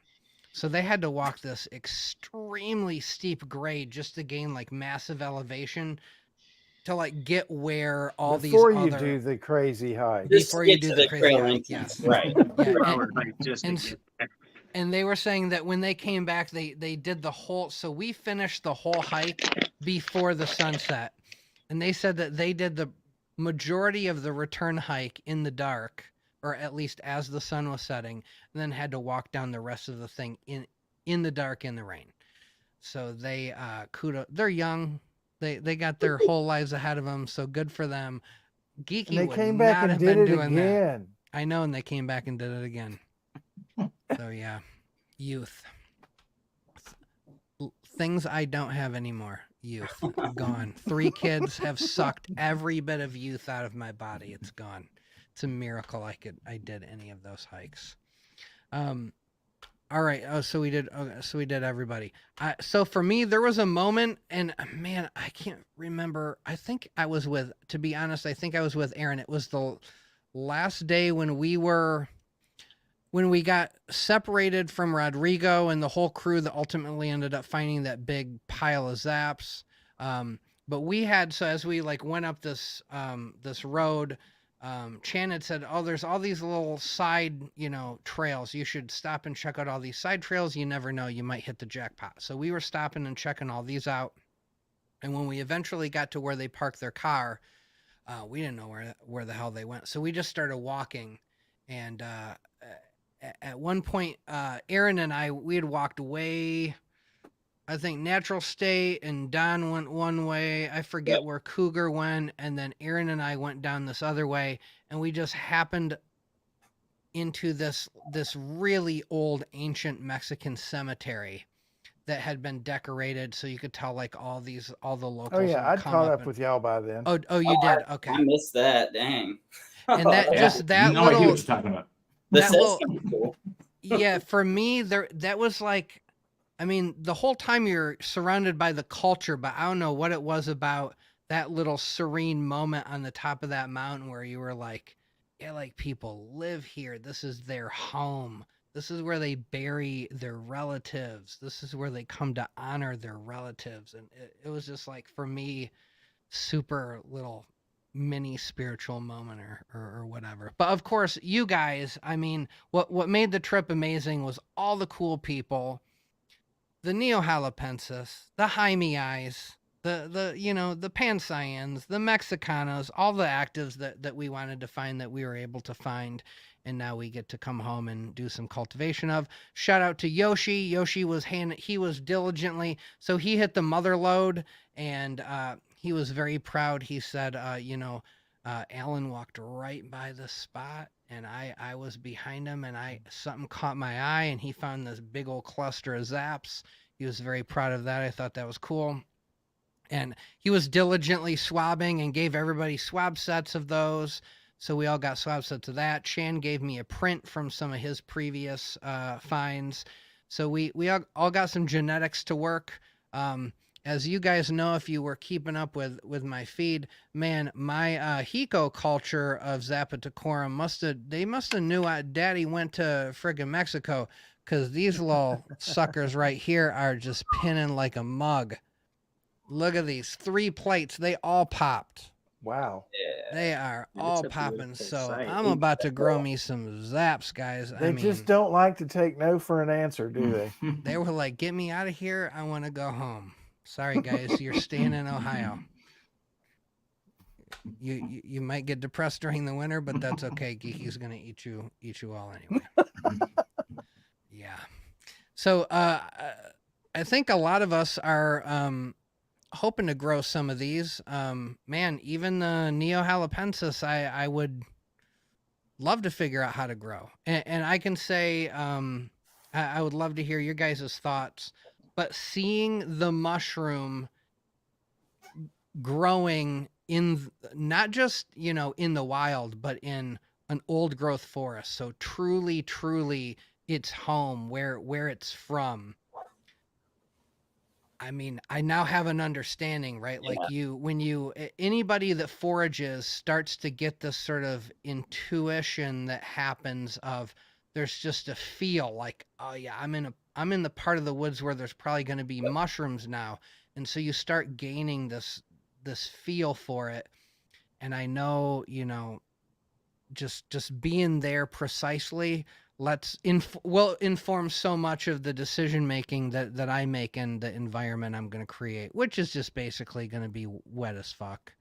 I'm just going to keep it real wet. Just like 𝐥𝐤𝐬𝐵. When 𝐥𝐤𝐬𝐵 was on talking about growing zaps, he could not stop talking about how, you know, just humid to the point of almost wet. And I think that's about right. But there's a lot of tricks I'm going to try. We're going to try different substrates. I don't know if you guys have seen this guy, Mac Reddy, is straight up killing it with zaps right now. Some astonishing flushes. I have never seen zaps grow like this before. Maybe we get Mac Reddy on the show if he's ready to share some secrets. Or maybe he just got the Midas touch. I don't know. But Don, did you see him? I've seen the photos from the last couple days, especially. Nuts. Just what the heck. Nuts. I've never seen him like that. Usually all the stuff I was told both by Chan and 𝐥𝐤𝐬𝐵, Stabbin' McDabbin, all the guys back here who are, you know, trying their hand at zaps, not looking like his are looking right now, man. So it almost makes me think the same way that, you know, 𝐥𝐤𝐤𝐬 has always said, you know, it's all about the culture you get, right? Like you just got to keep germinating. You got to grow them. And one of these times you're just going to hit the jackpot with a really great isolation. And now for all these, I kind of, all these zaps, I had the same mentality. I got the print from Jordan Jacobs from his trip last year down there. And I germinated 2 plates from 2 different spots on the print. And I transferred everything. Like when I say everything, I mean there was nothing left in those T0 plates. They all went into other places, like over 20 plates. And then stuff that looked like it did well off of that, I transferred that down to maybe 8 or 9 plates. And then I did transfers off of all of those at the exact same day, same time. And then I watched to see what was ahead of, you know, what was growing the fastest. There was literally 1 plate that was significantly faster than all the rest. I threw everything else out, and that's what I ran with, and clearly that wasn't the worst idea. But I just think Mac Reddy, he must have just got, you know, he got like the DC Mac of it all, right? He just got one of them special lines, and it's just banging.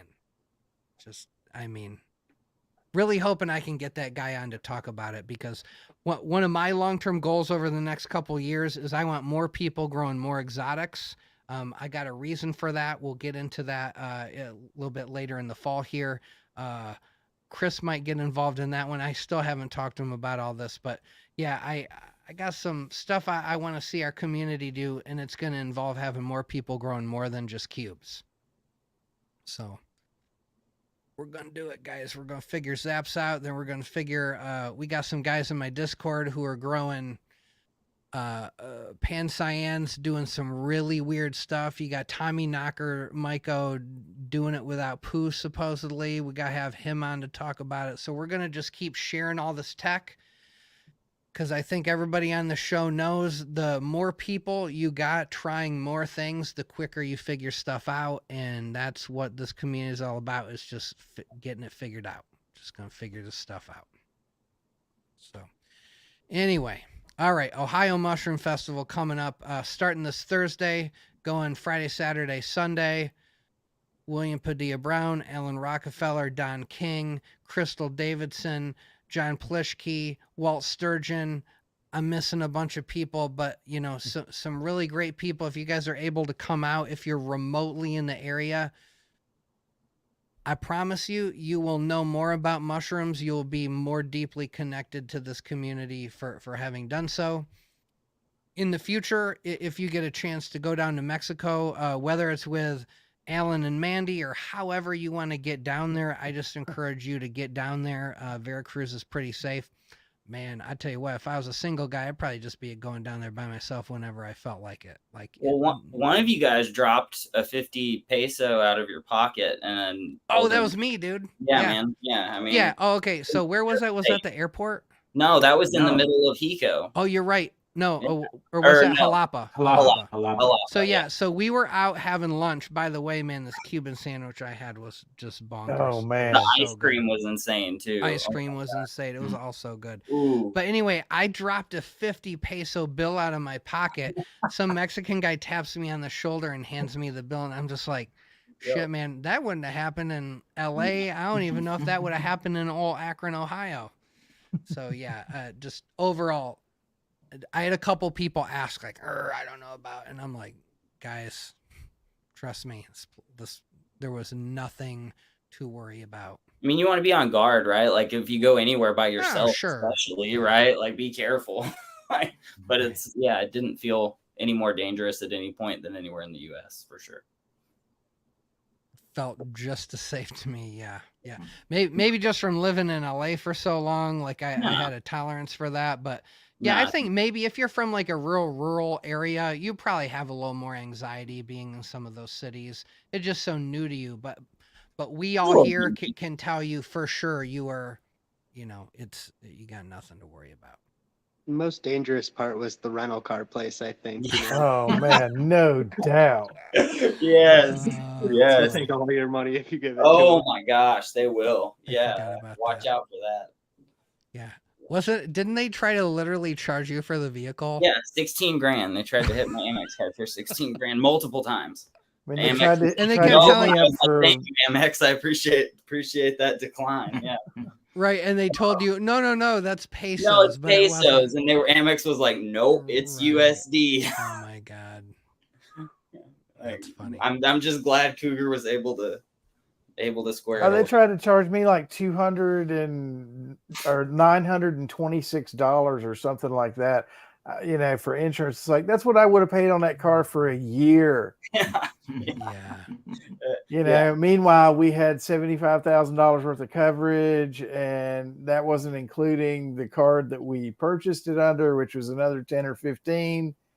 And well, you see how I drive. It's like that's one thing you got to be careful of if you're going to travel, and if you're going to travel by yourself, especially in Mexico. If you're going to rent a car, you have to really pay attention and be careful, because if you're not pretty well on guard all the time, we'd have been hit twice if I hadn't been. Yeah. I would say just know your Espanol, because that helps. That was what we got, right? Like, I mean, I think that's where all of us kind of got screwed, was like we didn't really quite, there was a bit of a language barrier, and then, it's like, well, it became haggling on my end, and I don't know about you guys, but it was literally like, is that too much? Oh, yeah. Oh, it's too much? Like, no, it's... Hey, they didn't try that with me, at least. They did that one with me, and then like on the third negotiation, after she brought it down like 10,000 pesos, showed me a sign on the wall and was like, "No, city price. This is by the city. It's on my wall here." Oh my god! I don't believe it anymore. Yes.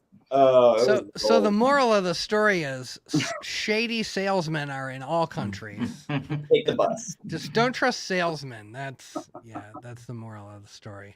The bus was really nice. So if anybody does go, it was okay. Yeah, it was super nice. Like airplane, nicer than the airplanes actually.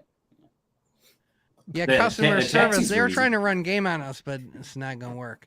And Ray spoke some pretty good Spanish, so she actually helped us out on quite a few occasions. Nice.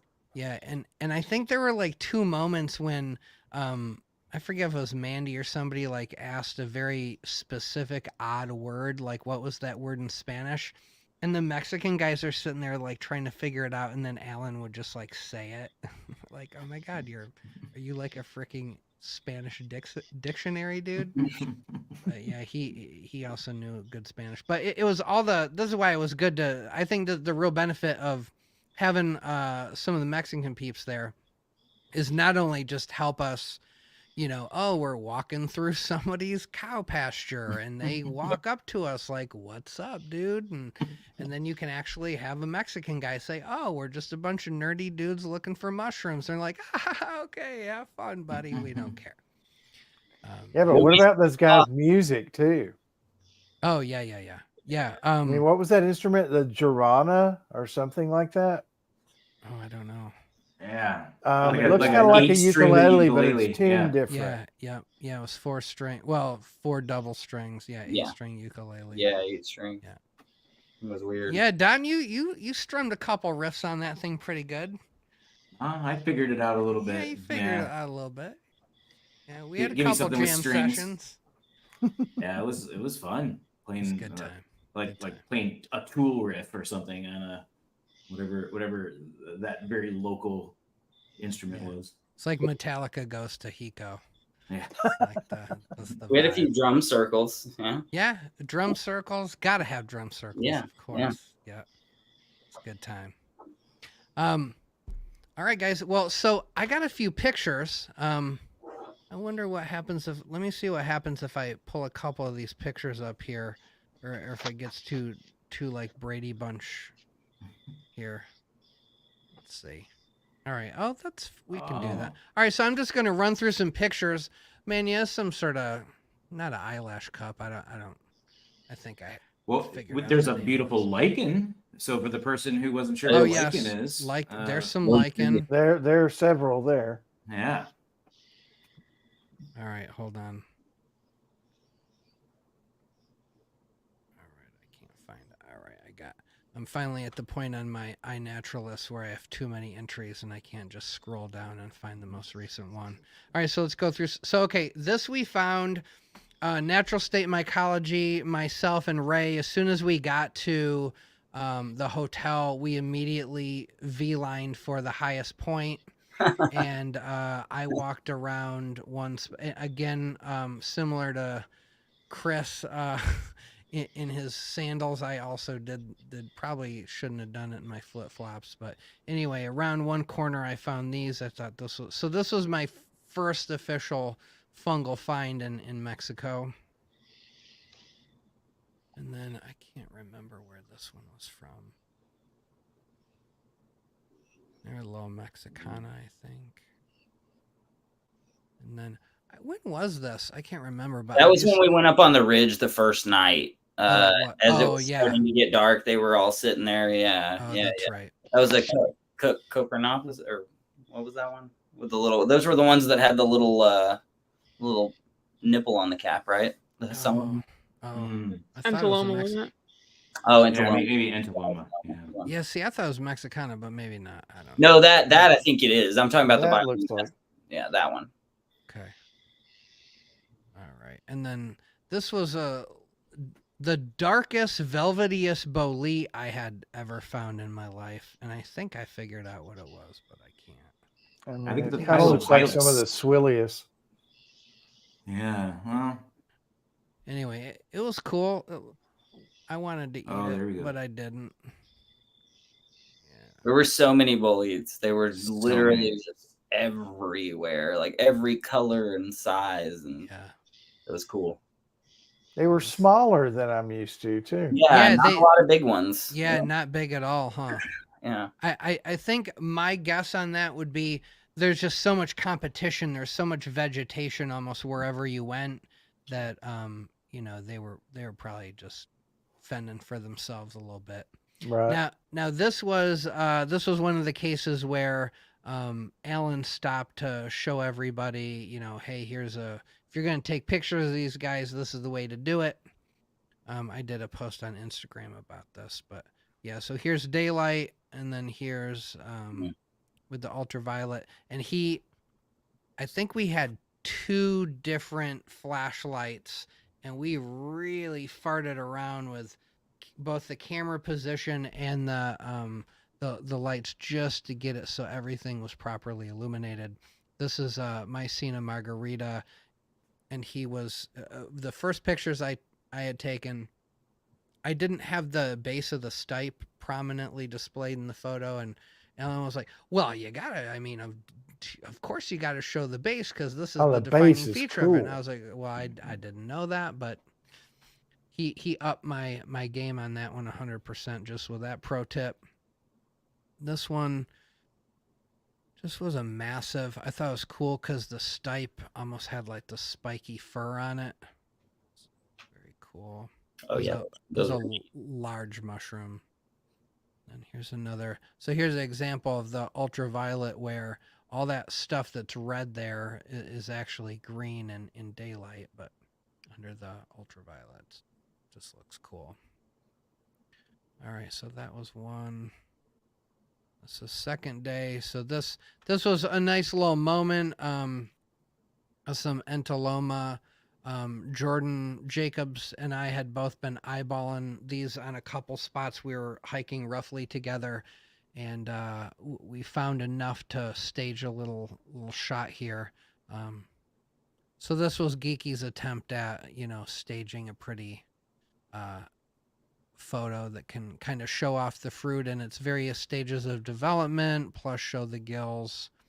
Anyway, that was a fun little learning experience. Super important for identification of mushrooms, by the way. Yeah, super every important aspect we need to see. Like you really can't have enough photos. The more photos of more stages of growth, the better, for sure. Although, of course, frickin' iNat, right? It only uses the AI off of the first picture, though. So you really gotta figure out like what is going to be the picture everybody uses as the first picture and try to use that photo. Here was, I think Mandy found this was like a sad little stinkhorn squid, whatever it is. That patch that Cougar found was pretty good too. I got that in here. Oh, somewhere, good, yeah. good. Oh yeah, that one is like once in a lifetime. That's the best one I've ever seen. That thing was crazy. That's gonna be the best any of us ever see, I think. Yeah. This was a very large mushroom, gelatinous cap. I guess I only had that one photo of it. And at first glance, it seemed like, oh man, is this like a Gomfish maybe? Or I thought maybe it was active, but yeah. No, it was not. I got excited for half a second, and then as soon as I found out it wasn't active, it was like, okay, next mushroom. Now here's some little pinwheel mushrooms. Kind of cool. I forget who held that for me. Somebody held that, and I still managed to not get it in focus. A little bolete. Some real slimy cat mushrooms. This was real cool. I think Mandy ID'd this. This was a odd mushroom, right? Like it doesn't have a cap, but it's definitely a fungus. Like a really vibrant purple. It's a very interesting mushroom. I have no idea what that is. So see, guys, you got to go on way more than one of these trips to know all the mushrooms. I will be spending months afterwards trying to actually improve all my IDs on iNat and figure out what everything actually is. Oh, here we go. We lost Chris there for a second. He's back. All right, let me do day 3.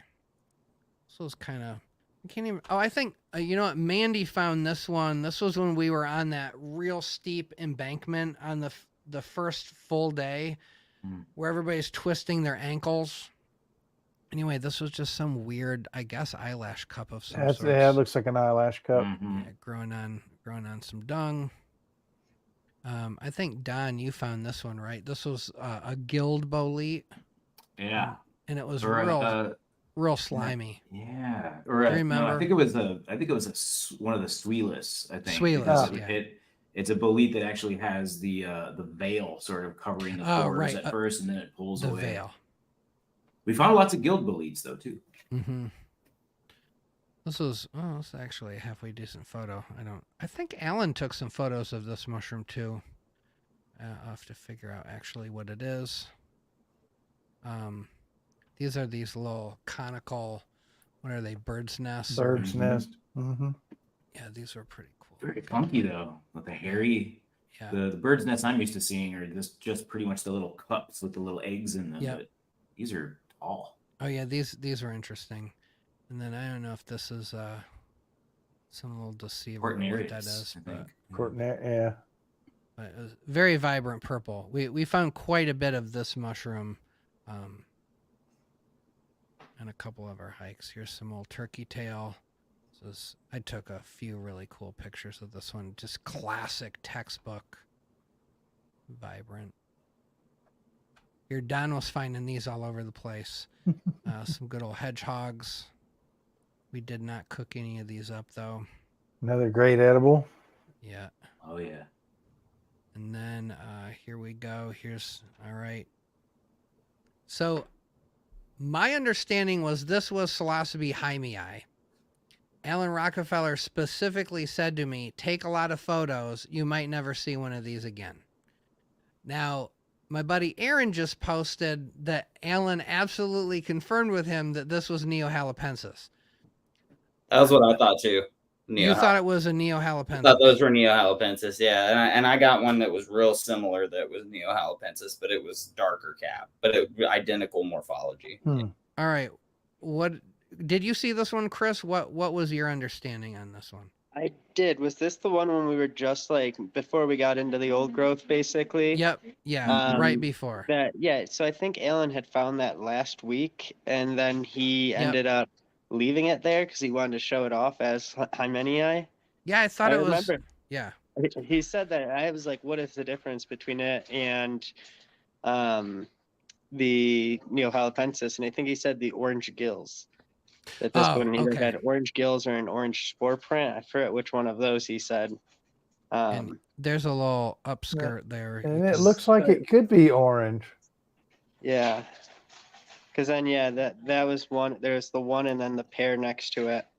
But I think he said all of them were 𝐸𝐚𝐽𝐬 when we were out there, but he may have changed that. That's what I thought it was too. But anyway, that was my understanding too. We'll chit chat. A little confusion there, audience. We'll figure it out. Anyway, it is not a mushroom you're gonna find in the United States. You got to work really hard to find it where it grows. You got to work really.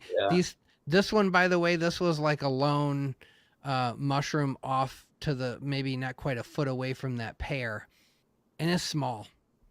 It's like, these were they were tiny. Yeah, these were little guys. You have to eat a whole lot of these because also psilocybin content's not super high on this. So not only would you have to find a basket full of these things, you'd probably get nauseous and throw up and not even get what you wanted out of them in the first place. But I mean, if you guys notice all the moss, do you see how wet that stuff is? I mean, this stuff was super wet.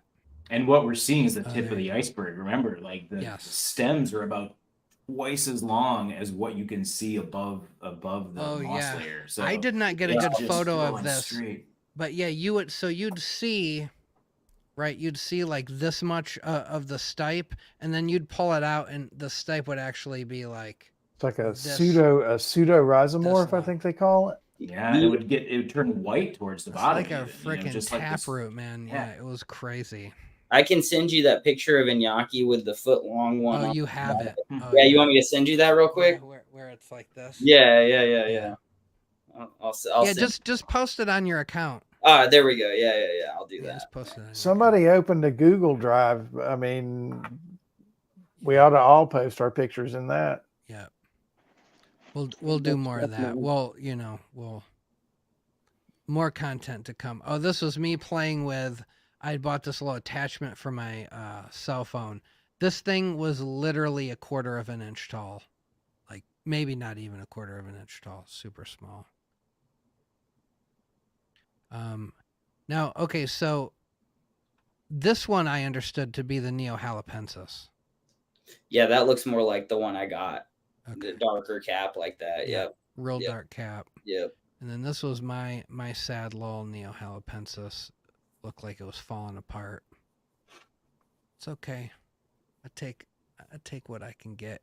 I got a very faint spore print off of this one, so we're gonna see what we can get going. Oh, cool. I got some extra if you need any. Off the little cap I got two.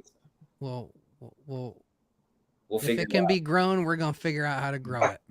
It's gonna take some peat moss. It's gonna take Heat moss. A lot of humidity. I think like some sand, some clay. I'm ready to. I think it's going to be like trying to grow morels. You're going to have that Yeah. sterile kind of alkaline kind of layer. Yeah. And how do you simulate the climate though? It's growing at a higher altitude only, right? Those only occur at that higher altitude. So that's going to be probably right. Wouldn't that barometric chamber, bro? You just got to buy a decommissioned barometric chamber off eBay for $15,000. That's what we got to do. No biggie. Yeah. No big deal. One thing I remember taking away from this week that I feel like I think it was Chan that said it, is that a lot of these mushrooms grow in like it's constant temperature. It's not these like huge temperature fluctuations in these cloud forests. Right. And so you just get this one temperature all day, pretty much all night, and it just holds there.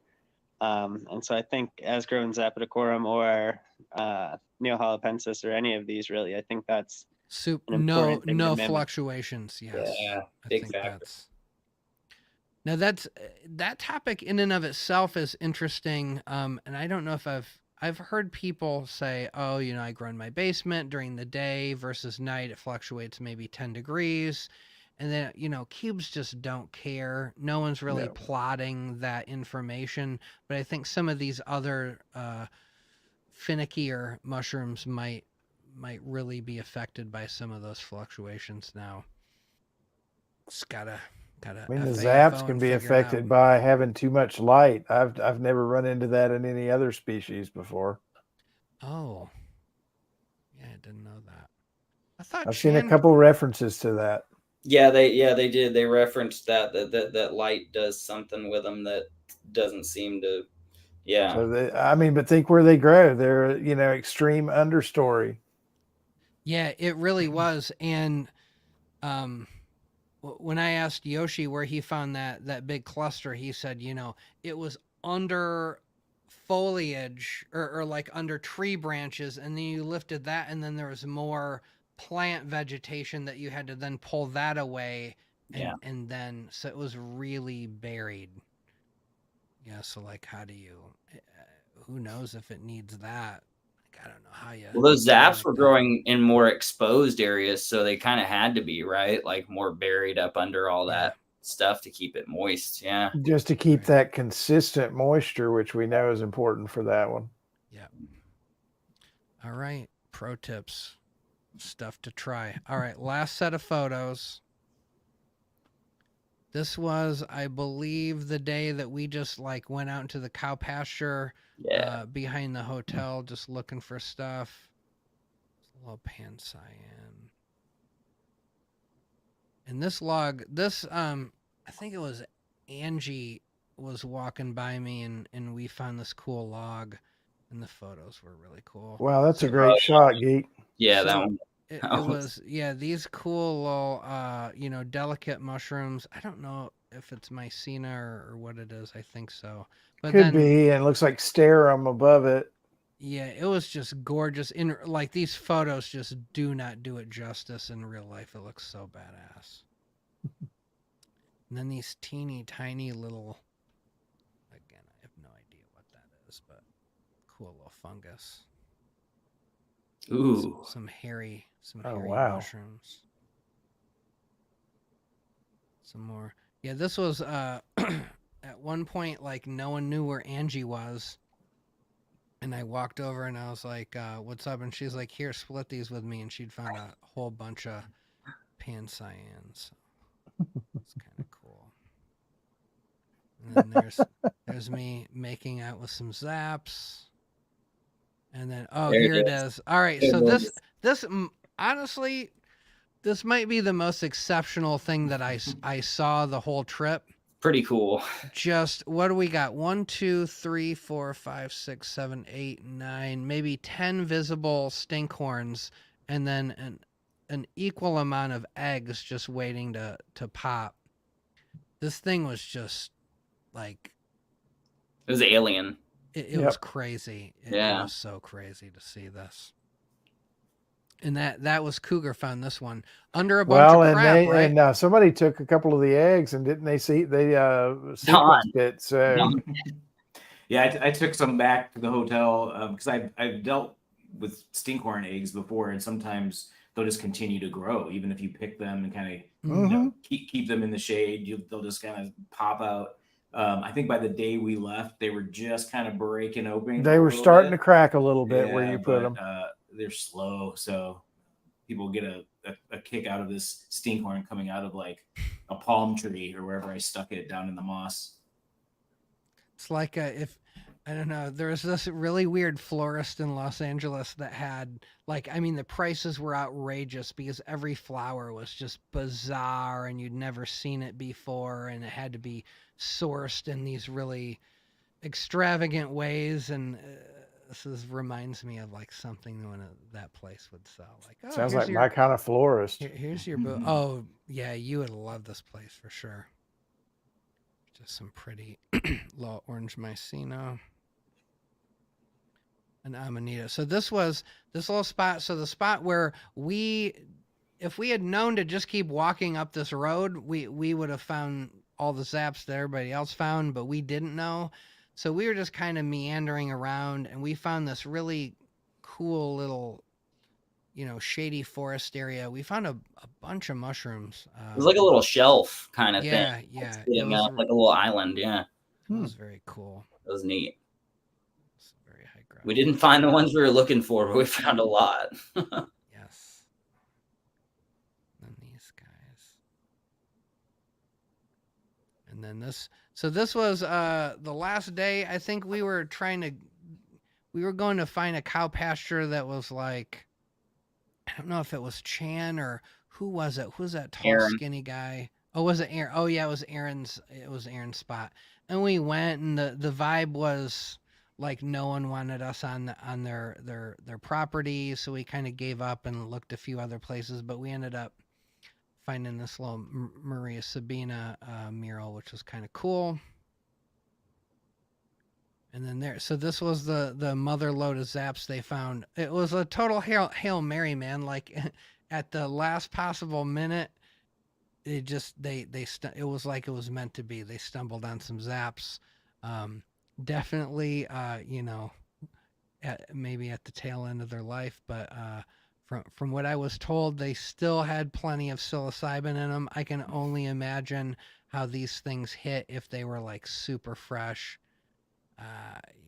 These are like the Ford Mustang of mushrooms, I think.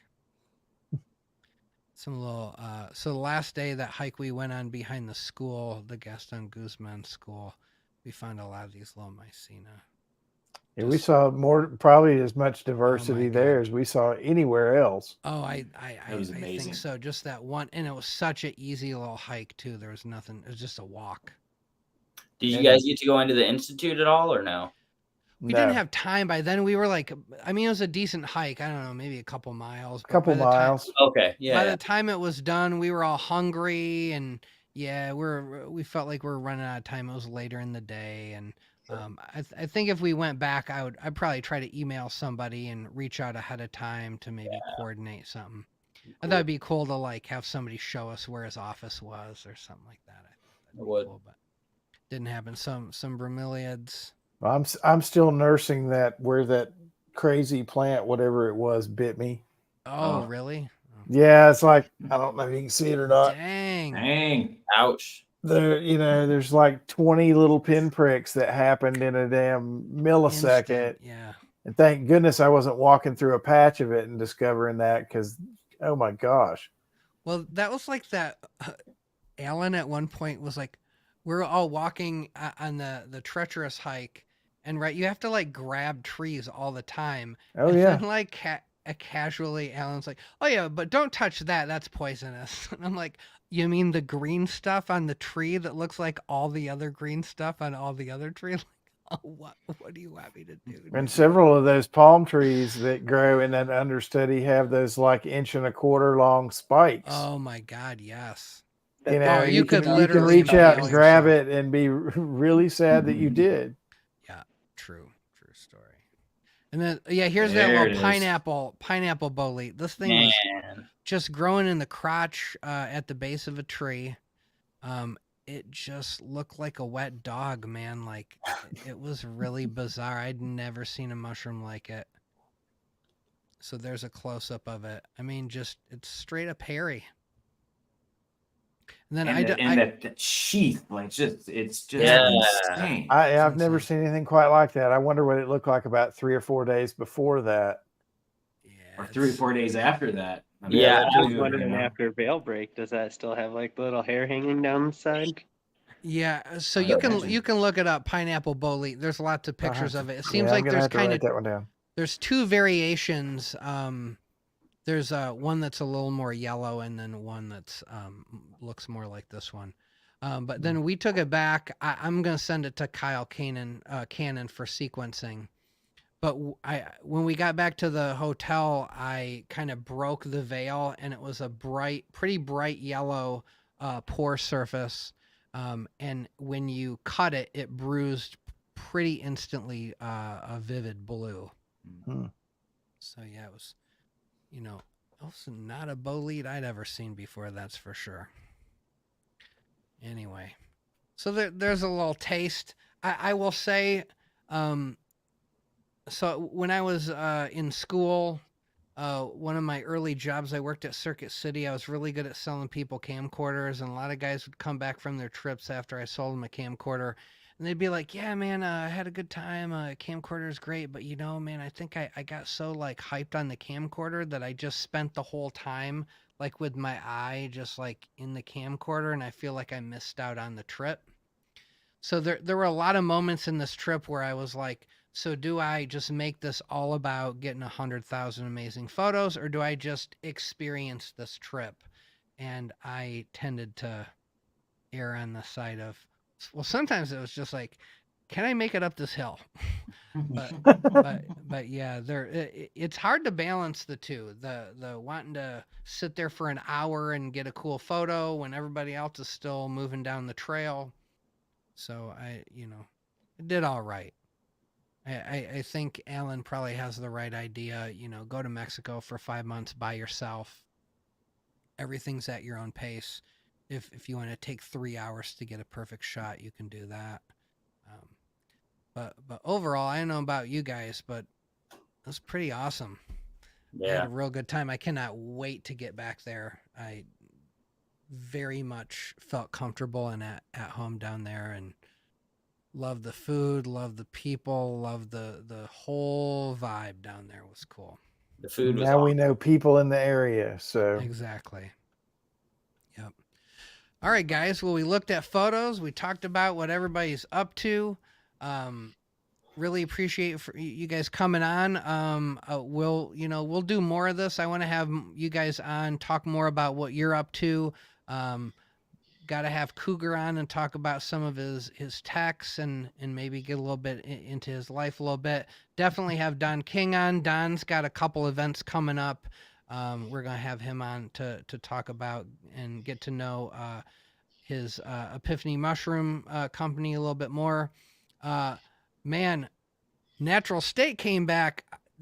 Bro, I don't even think you waited 2 seconds, and I had about 18 posts from you, and I was like, how did you just harvest 19 bags? I came home, I had 1 bag of Melmac Homestead looking amazing. Everything else was like I missed it by a good 3-4 days. And those were a little far gone. And like I said, I have literally like 30 bags that I had to break and shake as soon as I got back. So I'm gonna be making tubs. Hope I survive. Yeah. I've got a beautiful natal moon that I just harvested. Ooh, yeah. I'll have to shoot you some pictures of that. Do you get that from my buddy Jeff? Yeah. Yeah, man. Jeff is killing it with some stuff lately. Yeah, he is. I'm like, what the fuck are you doing, I'm man? Like, definitely digging that one. yeah, that natal moon is super cool. I mean, when you slice it and dry it, it looks like lotus petals. Wow. I mean, it has the most beautiful blue blush to all of it. It really is stunning. He's got some sweet stuff, man. Yeah. And then I know Chris is just, well, when his mom is not asking him about his Mexico trip, I know you're trying to get back into it and keep the ball rolling. Most definitely, and we'll have cool data to share too. Hopefully, by the time we get the podcast done for all the things that we collected down there. Oh, sweet, man. Cool. Yeah, when you guys are ready to chit chat and talk about some of that, I'd love to showcase all that and let you guys show off and talk about all the cool Do stuff what you you figured do. out. Yep. Now and then Ray was hiding in the shadows. I almost overlooked her here. Keep in mind she is outside of Mammoth Cave Park in a tent right now, about to experience Mammoth Cave for the first time tomorrow, and then Woohoo! just start biking Yeah. down the countryside. So how many miles is have you figured out how many miles you're going to be biking? It'll be about 1,500. Just Oh. 1,500. Nice. That's I crazy. don't like driving 1,500 miles. I mean, I don't like driving 1,500 miles either. I'd much rather like. Yeah, I hear you. Well, I tell you what, when you get going, I think it would be fun, Monday, and we don't have to do it because I'm still doing a lot of pre-recorded stuff, but I'd love to get like little check-ins with you if Yeah. you do a little video of like check out this mushroom I found. I think it would be cool if you'd Yeah. be like a roving correspondent for the podcast, just like So Yeah. cool. today, look at the bolete that we just found. And yeah, I think Yeah, that'd hell be yeah. fun. Cool. All right, guys. Well, thank you so much for coming. Definitely miss all you guys. Great to get to chit chat a little bit and let everybody share a little bit of the camaraderie and good times that were had down in Jalapa, Jico, Coatepec, Veracruz, all points in between. Thanks for having us on. Yeah, man. Thank you so much. For Good time. hosting. All right, guys. All right, so I'm gonna say goodbye to everybody. Let me pop everybody off here one by one. All right. All right, guys, we did it. A little over 2 hours. Guess what? Geeky's got to work a 12-hour shift tomorrow at 7 a.m. Wish me luck. Really appreciate you guys tuning in. Again, everybody that has ever done a super sticker or supported me during a live broadcast, join Patreon for even a month. I had some private supporters that helped me out make this trip happen. Without you guys supporting me, I would I don't know what I'd be doing. I guess I'd buy a smoker and smoke meat like all the other guys do around here. I don't know what I would do. I'd just be a lot more bored. So thank you so much. This isn't the end. We're gonna we'll be checking in with Entheogen. We're gonna talk more with a lot of these guys that I met, and hopefully give you guys more of a taste and some of the connection that I made while I was on this trip. Hold on, I'm just reading one little thing here. Here we go, like this. Martial artists, take a moment, slow down your mycomania, really give thanks for the medicine. Yeah, man, 100%. I think that's that little moment I had up on the top of the mountain overlooking that cemetery. I think that was really that Zen moment for me to just everything made sense. Why I was there made sense. What this is all about made sense. I don't know if you guys feel like I do, but this mushroom journey that I've embarked upon, it's changed my life, man. Just absolutely changed my life. At the Toledo Garden Festival the other day, got to meet a guy who watches the show, and he had very casually also just said like, yeah, man, this has only just completely changed my life. I don't know how it has, but it has, and it is. So I love hearing that. I feel the same way. Love hearing when people feel that there's something special going on with these mushrooms. All right, Cube Queen, thank you so much. Shout out to Myco Bones. Appreciate the support. Cube Queen, you are always a great supporter.